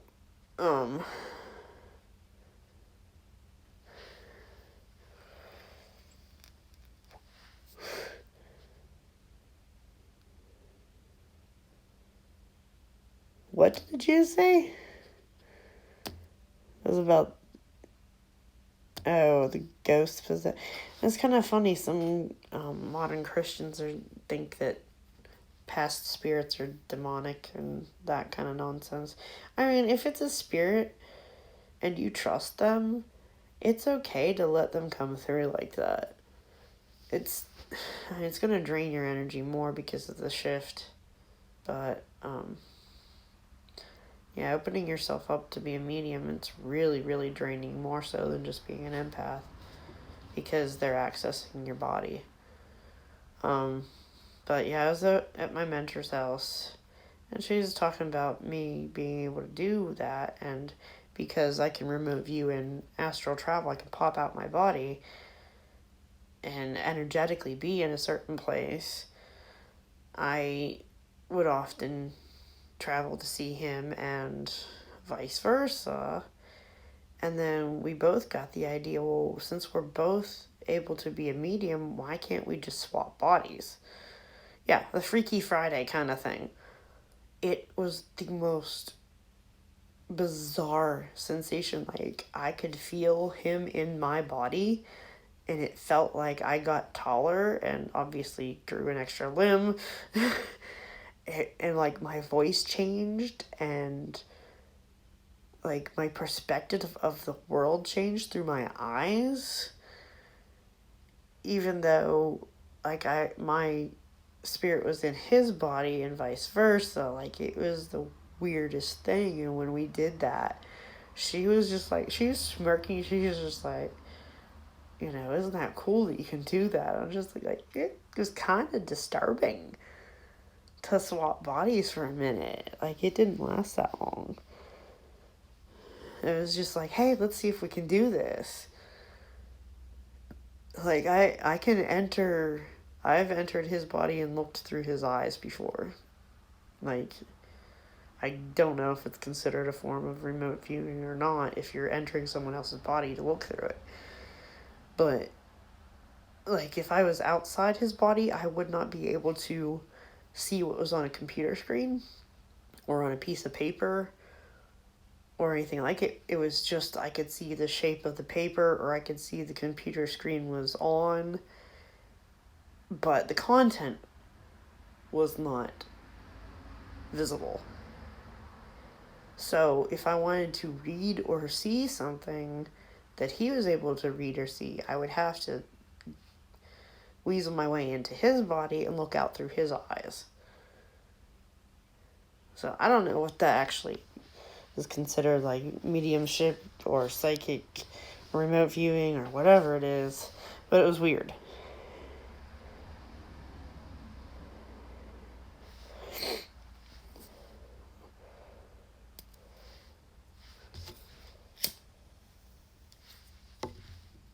Like, I guess it's hard for me to define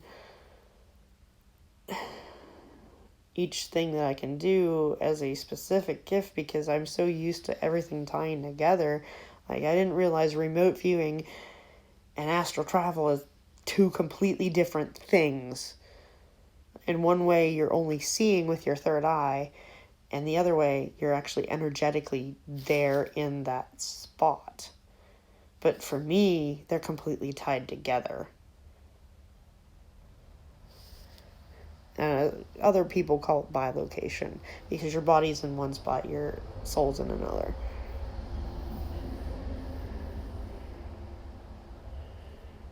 Yeah. So that means either remote viewing or projecting out of the body. Yeah.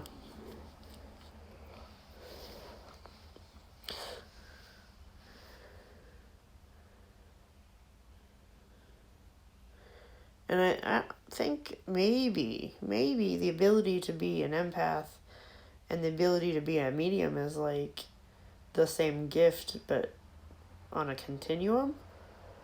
Like how they say, there's variations of the autism spectrum. Like some of it's mild, some of it's a genuine disability physically and mentally. But, it seems like it's accessed in the same way. So, yeah, I really can't separate projecting and remote viewing for myself. Except for in those cases where if he was reading some classified thing and he wanted me to know, but he wasn't allowed to say anything, there's nothing saying someone else can't look through his eyes. Because not very many could actually access them that way. So if he wanted me to be able to see something he wasn't supposed to talk about, I could enter his body and read the document or view the picture or something as if I was him. Whereas if my energy was outside of him and near him, it would look like I was looking at a blank sheet of paper, or just like, not the blue screen of death, but when your TV is on, it's not hooked up to anything.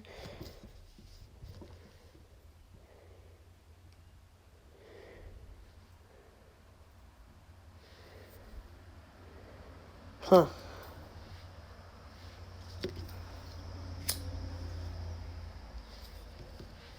I think we can travel on the timeline in 3D. So what we consider premonition is that memory of traveling on the timeline in 5D and bringing it back to the 3D as a memory that makes it seem like a premonition because time is linear here and it's not there. Oh, God. That should sound batshit crazy, but it actually doesn't. Like, time is not linear in the 5D because time is an artificial construct. But here it has to be, everything's linear. So therefore, we think of things in terms of past and future, even though there is really only now. And everything is always now.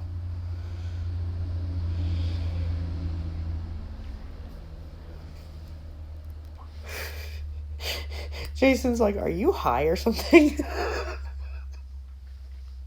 Everything is now, man.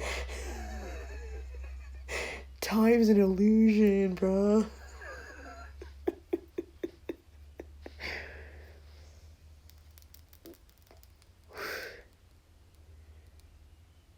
Yeah.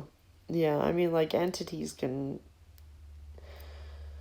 interfere with our vibrations of the dream state. And it's kind of, tell work it's only now. There's only now, man.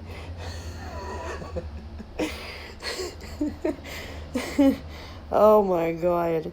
I wish just a fraction of the understanding of the illusion of time could be understood by my mother, because she's got so much anxiety about potential negative things that I'm like, you are manifesting these negative things because you're obsessing about them.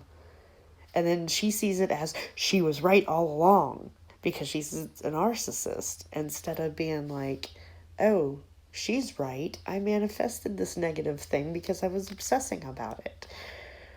Like, oh my God. I wish I could get her to understand. Like, I've tried so hard, like, just to demonstrate, like, I do scratch-off tickets, and she's always like, oh, you always win and I don't. I'm like, well, that's why you don't win, because you expect not to win. And only a couple times I've been able to convince her, just think, what you're going to do with the money if you win, and just think about how happy you'd be to actually win on a ticket, and it would actually work, and she still doesn't understand that her energy is manifesting things. Like, you know, it wouldn't be so bad if she was manifesting good things. Then it wouldn't bother me that she thinks that she's right and not manifesting, just that she's right. Okay, it wouldn't matter. But the fact that she thinks that she's right justifies her anxiety in her mind. And it's just like, oh my God, I can't participate in your neuroses today. Like, there are some times where I literally say, I am not participating in your neuroses today.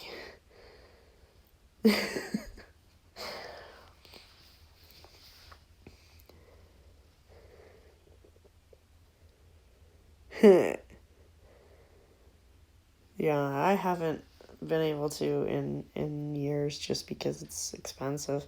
It's funny, I live in a state where it's actually legal for medicinal use, and it would be great if insurance covered it, because it would take care of my stress. It would take care of the inflammation in my digestive system. It would take care of the arthritis. But, like, it takes $200 to go see the doctor that is certified to say whether or not you should have it. And then you have to pay for the license, which is a few hundred more. And then you have to pay for the actual medicine. So it's kind of cost prohibitive, I believe is the term. It's actually cheaper to just buy it off the street and hope you don't get caught.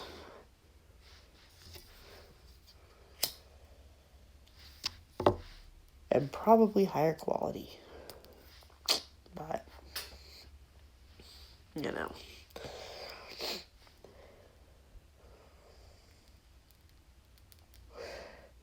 Cherry, I don't think you actually do. I think you're just being targeted by certain entities that make you think certain ways, make you behave certain ways, and as much as I hate that whole thing about, people thought mental illness was possession, sometimes it actually is. I mean, a lot of times it's actually not, but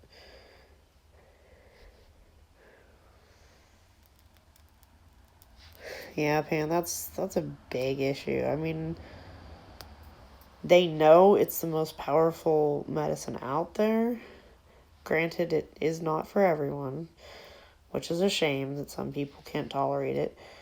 Because, I mean, your body has cannabinoid receptors. It's meant to help your brain and your digestive system both.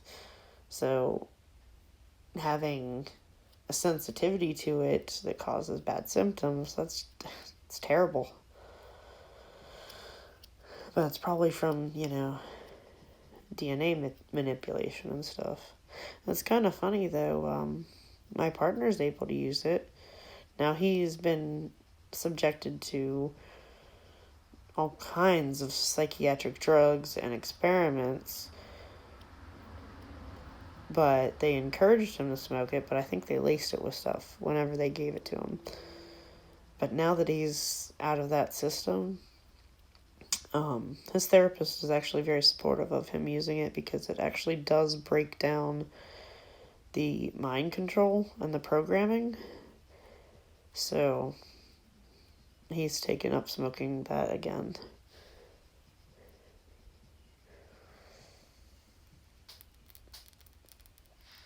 No, I'm sure it doesn't, Pam. The problem with the testing is you could have stopped smoking months, even years ago, and if you start losing a lot of weight, because it's a fat-soluble chemical, you losing weight releases it into your bloodstream and makes it seem like you just consumed it. That's part of the problem, because it's, a substance that the body needs, it's going to store it, unlike most of these that people can take. So its presence doesn't necessarily mean recent consumption. So, it's a much safer painkiller than an opiate. So, I would much rather work while under the influence of that than an opiate. Like when I injured myself at one of my other jobs,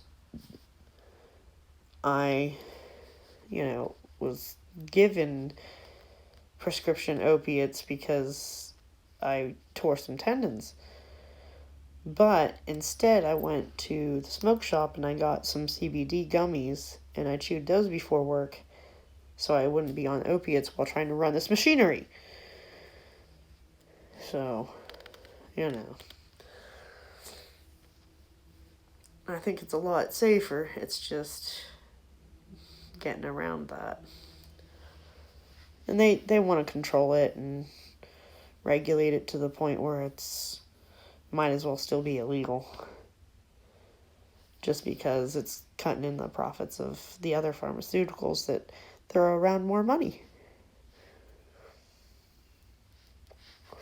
Yeah, it's the only thing that helps with every single one of my problems.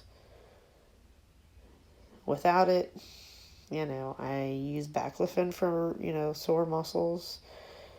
They put me on a rheumatoid arthritis mess, and I used to be on something for fibromyalgia, which made me clumsy, trip over my own feet, drop things.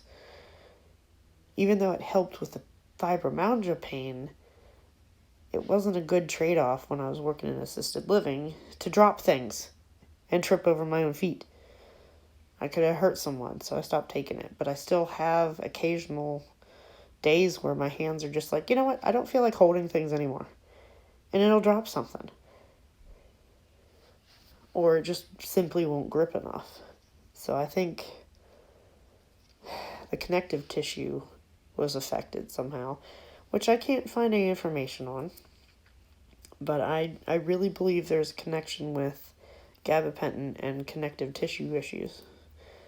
Like, I suddenly became like double jointed, like more double jointed, like my tendons stretched out. It's just, I don't know. It's hard to explain. Because for a while, my fingers would pop out of joint and like look like they were double jointed, and then I'd have to pop them back. That kind of wore off, but still have the nerves that just go, yeah, we're not holding anything.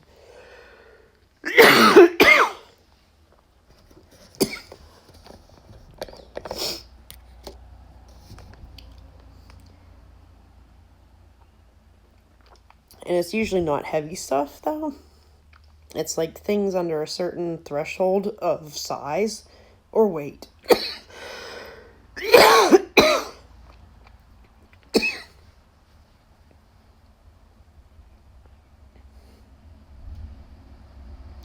Like it used to be the pager at work. Or my cell phone. Or say a pair of gloves. Or a shoe. A piece of clothing that I was trying to pick up for them because it's under a certain weight. My hand would be like, yeah, no, we're not holding anything. And it would drop it.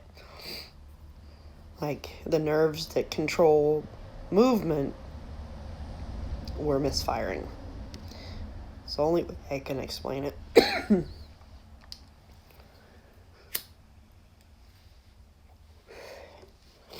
Like the grip suddenly was just like not there.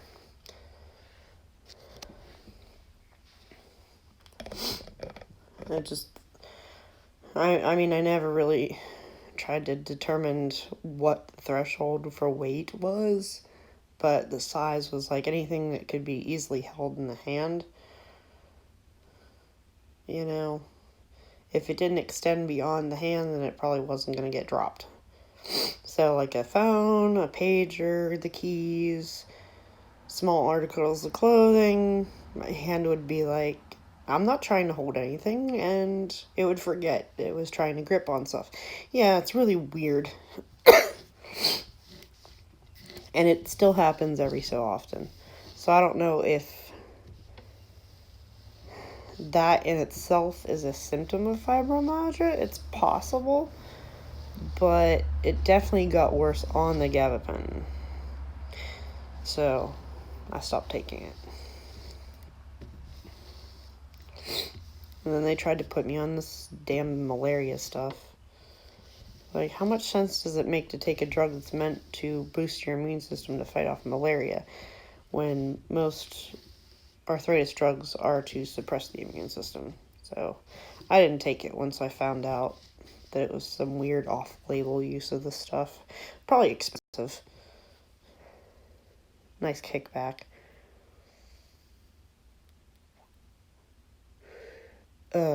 Orange. By the door.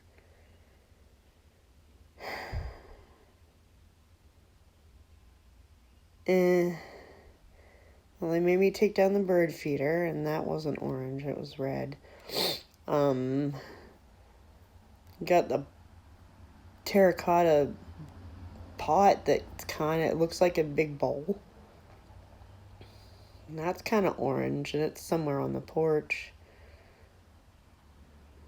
But all my flowers are some shade of purple, except for the tomato and the pepper. And the little miniature stuff. Like, I don't know if it's that.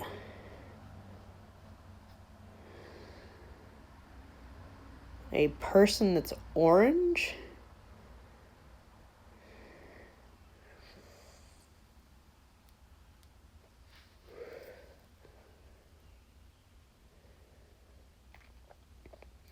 A person whose energy is orange? Like, some people see my aura as orange. And some people see it as blue. Like, complementary colors. Yeah, round terracotta thing. It kind of looks like a mixing bowl, except for, like, there's a bigger indentation on the bottom. I decided I needed a natural pot to put the fairy garden in because they don't like plastic or metal.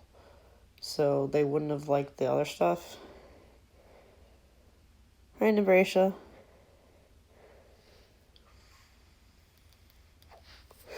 Interesting.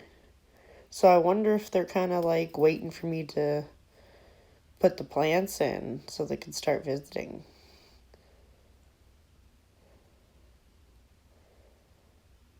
I'm off tomorrow, so after I go to my doctor's appointment, I'm probably going to crack open the potting soil and plant those. It was great because I was on my break and I went out there and checked to see how much the potting soil was, and there was one that was split open and they put it in another bag. And anytime a bag like that is split open, like mulch or potting soil, they mark it down to $1. So I got it for 95 cents. It was awesome. So, yeah. Huh. Wonder why your attention's being drawn to that. It's just weird. Like, maybe they're just trying to remind me that I need to plant those things. Because I've got these little miniature trees that I got on clearance. They don't look very good, but I think if I transplant them, they might come back. Yeah, I got an extra discount because employee discount, you get 10% off. So I was thrilled. I've gotten so many plants off of the clearance rack that looked dead. And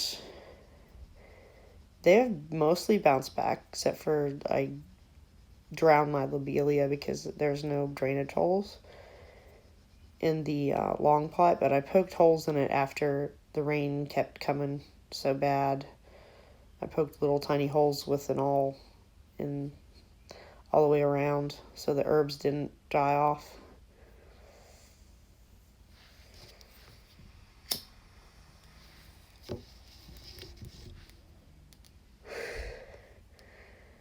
That's an interesting way to answer that. See, I was thinking faithful as in loyal, but yeah.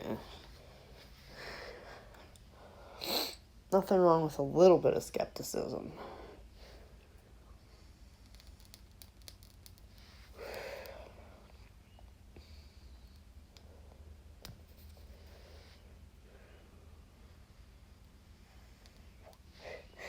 It's funny, Pam, because I've killed chia pets. I've killed 2 chia pets, in fact. And I guess that's just millet seed. But I think my problem was overwatering them. So I drowned them.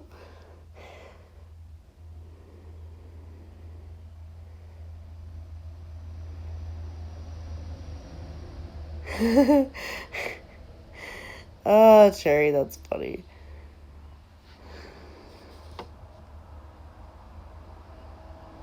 Bracia, I'm not doing readings tonight. I'm answering questions about like conspiracy theories and stuff. Just to see if I get more views or if I'm like censored or anything. And it's kind of because TL is like, it's time for you to start speaking the truth and being really in their face about it. I'm just like, okay. So I decided to do this. It took a while, and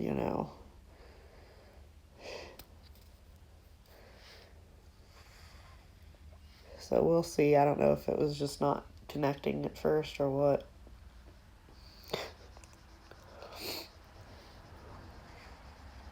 think I've covered quite a few things, but nothing that isn't already talked about on social media by certain groups. So as long as I don't mention certain hashtags and activities, I think I'm alright.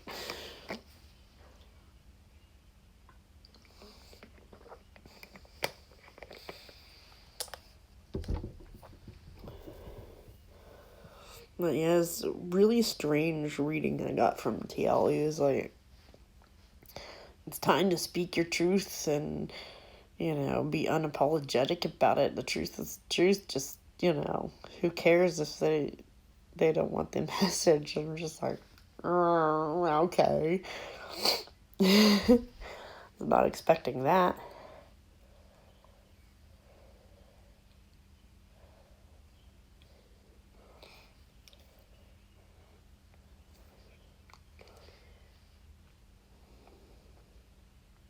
That was just not what I expected from that reading.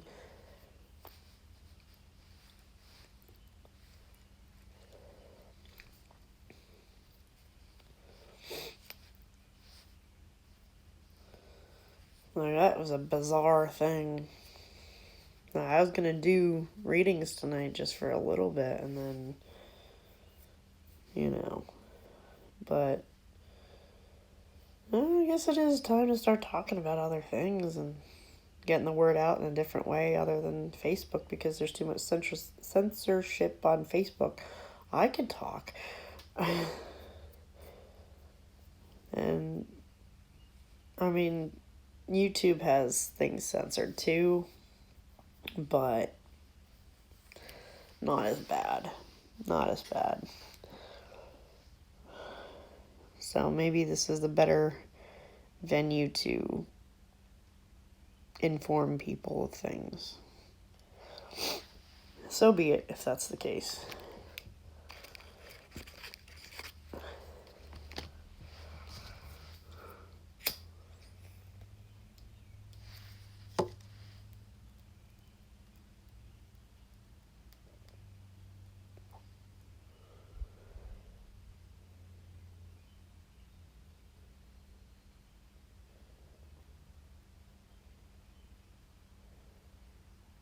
Huh.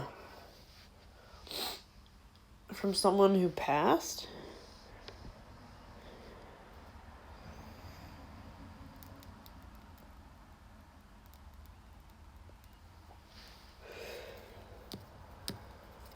Was it someone they wanted to hear from?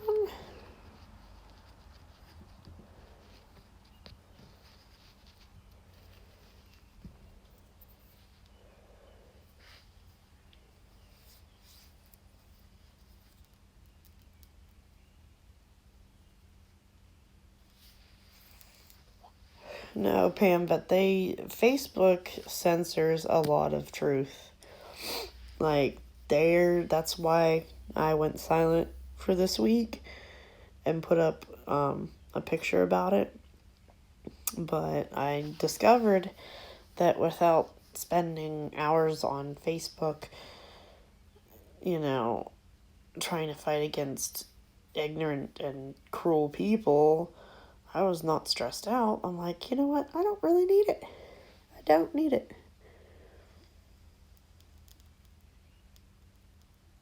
Yeah.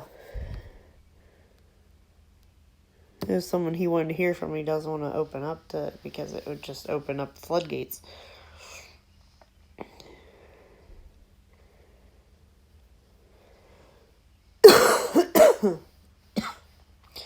Yeah, it can be hard to filter it out. Like, once you start paying attention to one, the word gets around. You know? They're like, oh, this person can hear us. Cool, let's go, talk to them. Sometimes it's just because they miss communicating with people. And, it's not always trying to get a message to someone. It's just, hey, I'm getting a little bored over here in the ether.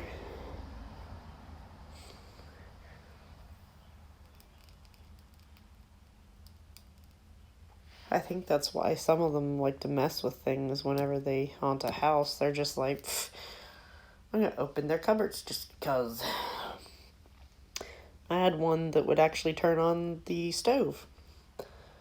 Luckily, it wasn't a gas stove, it was electric, but the one day I came out to get a drink and the stove was on, and I asked my roommate, I'm like, are you cooking something? Did you forget that the stove was on? Because he was on the couch.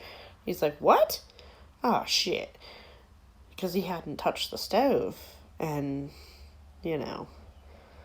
oh, if I had only known that was like the first of many weird phenomenon from spirit. Years later, I had a wraith in one of the guest rooms, which it didn't bother me because I can feed off and transmute negative energy just fine. And I'm just like, whatever. But every person that moved into that room, it would bring out their worst. And I had a hell of a time getting rid of it. Like, it would blow out the candles, the incense would go out. It's just like, no, I'm not going anywhere. I'm like, no, you have to go. You gotta go now. I've had enough of this. I've had enough of my roommates turning into jerks because of you.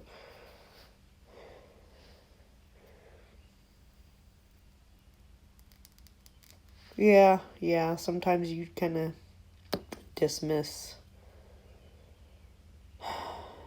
your own intuition because you doubt yourself. Oh my god, you never want to deal with that stuff. If you aren't able to transmute negative energy efficiently, it would be a terrible thing. But I practically attract them just because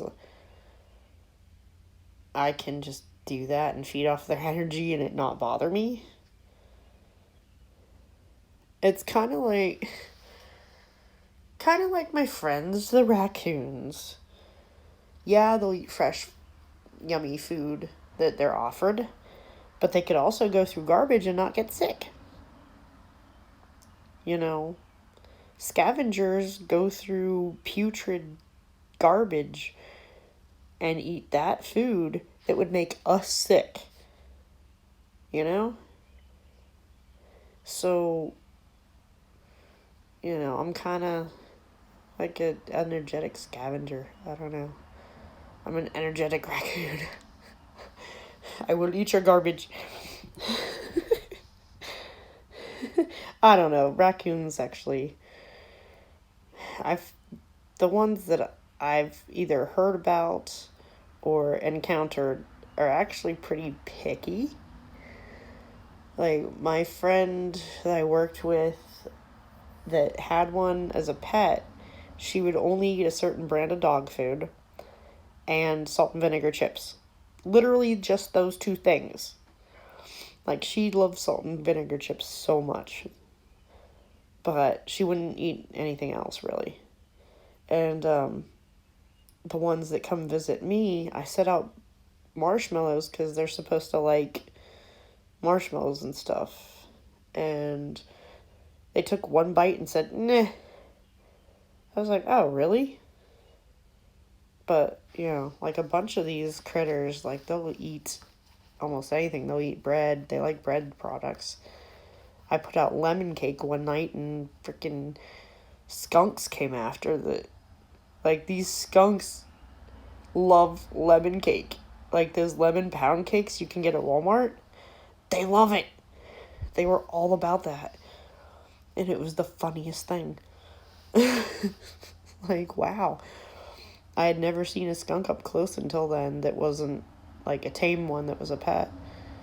But, like, they're so chill. I've had them just plop down on the sidewalk and act like a cat.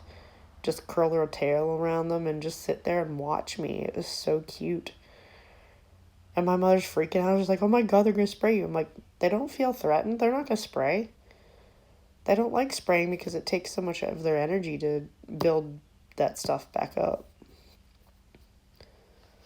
Like, they really, really, really don't want to use that.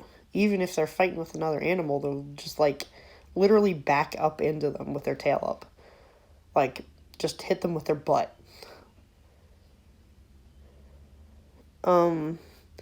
It's 5 a.m. Holy shit, I can't believe it's that late.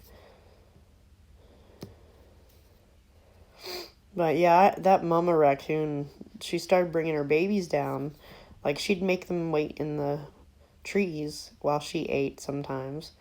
And then one day she brought them down with her.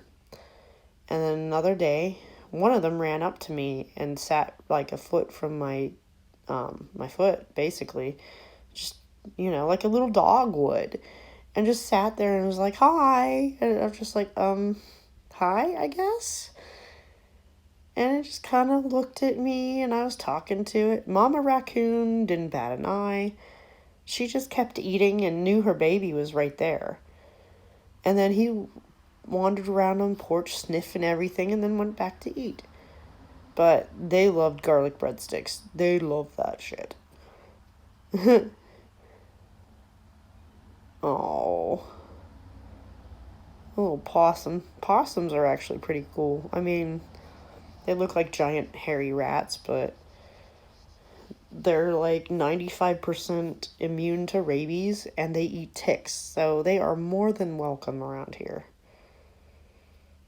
Like,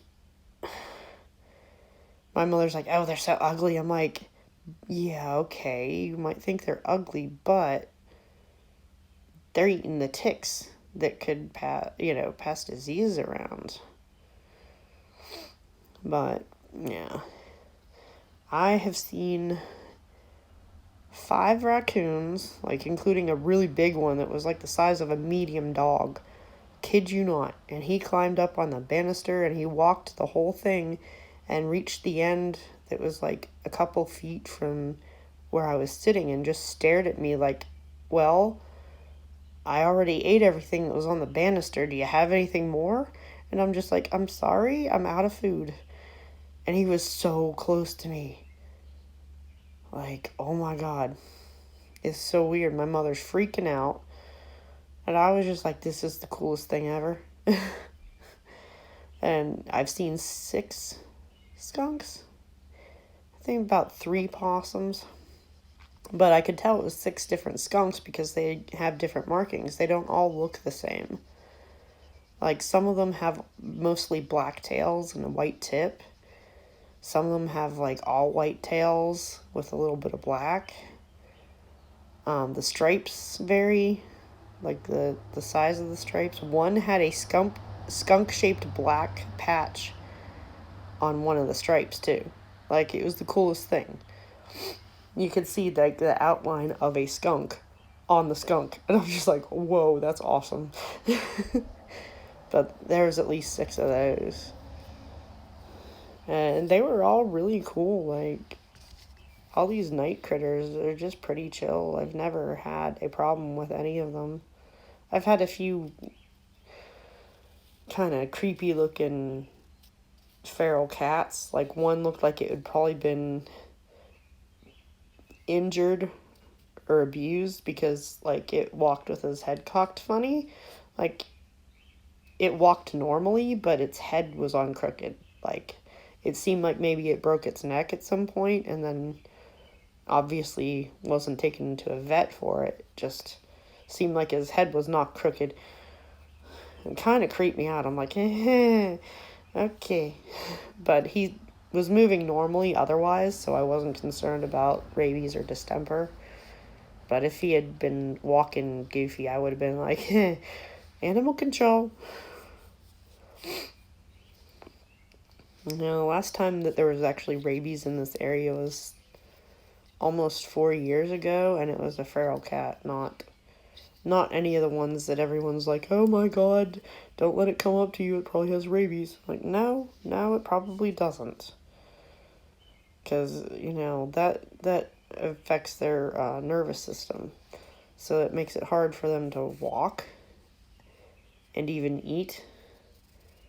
I mean, it really, unless they were just infected, you're gonna know. Like, the ones that get meaner, it's usually distemper. But that's not really gonna bother a human. And people are like, oh my god, if you see a raccoon during the day, it's got rabies. No, it's probably a mother looking for food for their babies. They won't care if it's daylight. They'll come out and find food for their kids. Pretty normal. You do what you have to do to feed your kids.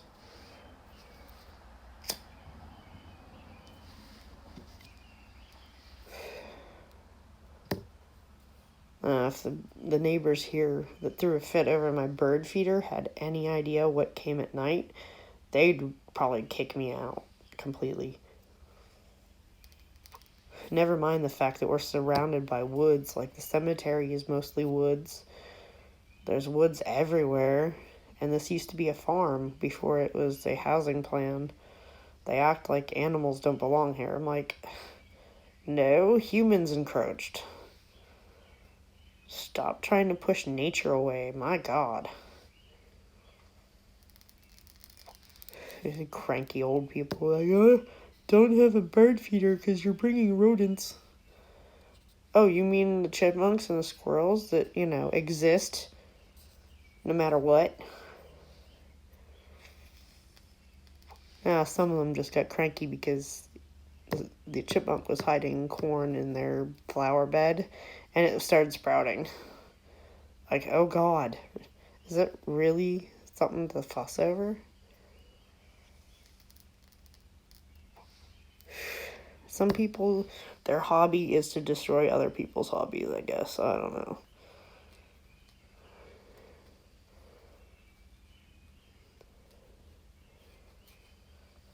Some people just want to enjoy nature and be left alone, but no, can't have that.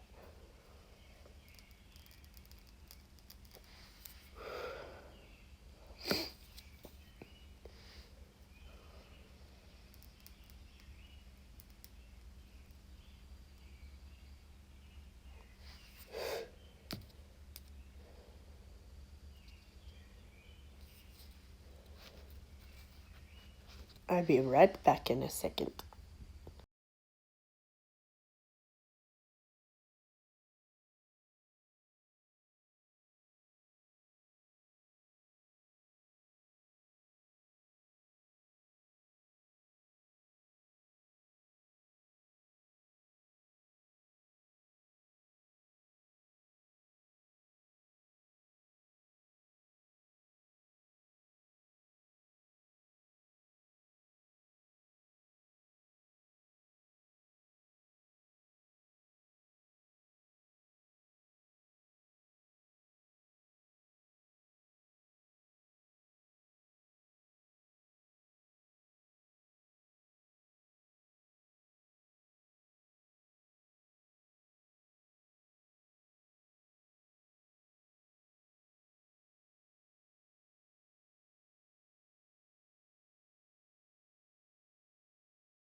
I'm back.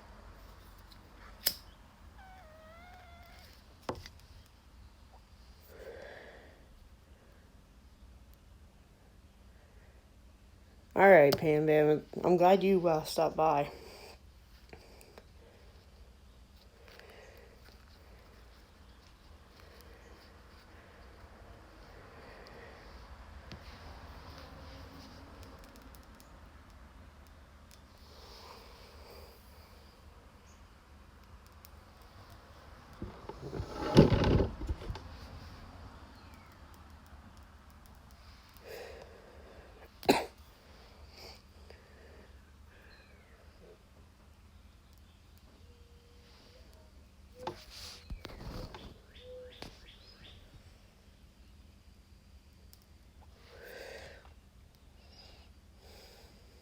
Good night, hon.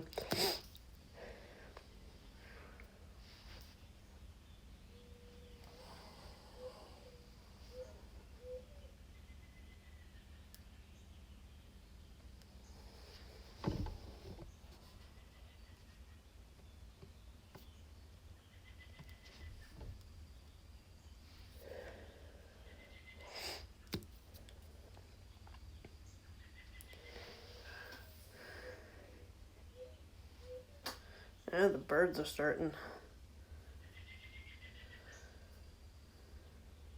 They still come around looking, see if there's any food. Feel bad for them. I know they'll be alright, but still. They don't understand why it was taken away.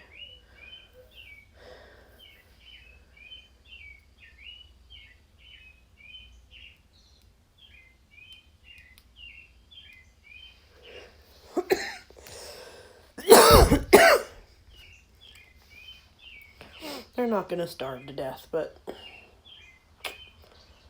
they like their little breakfast.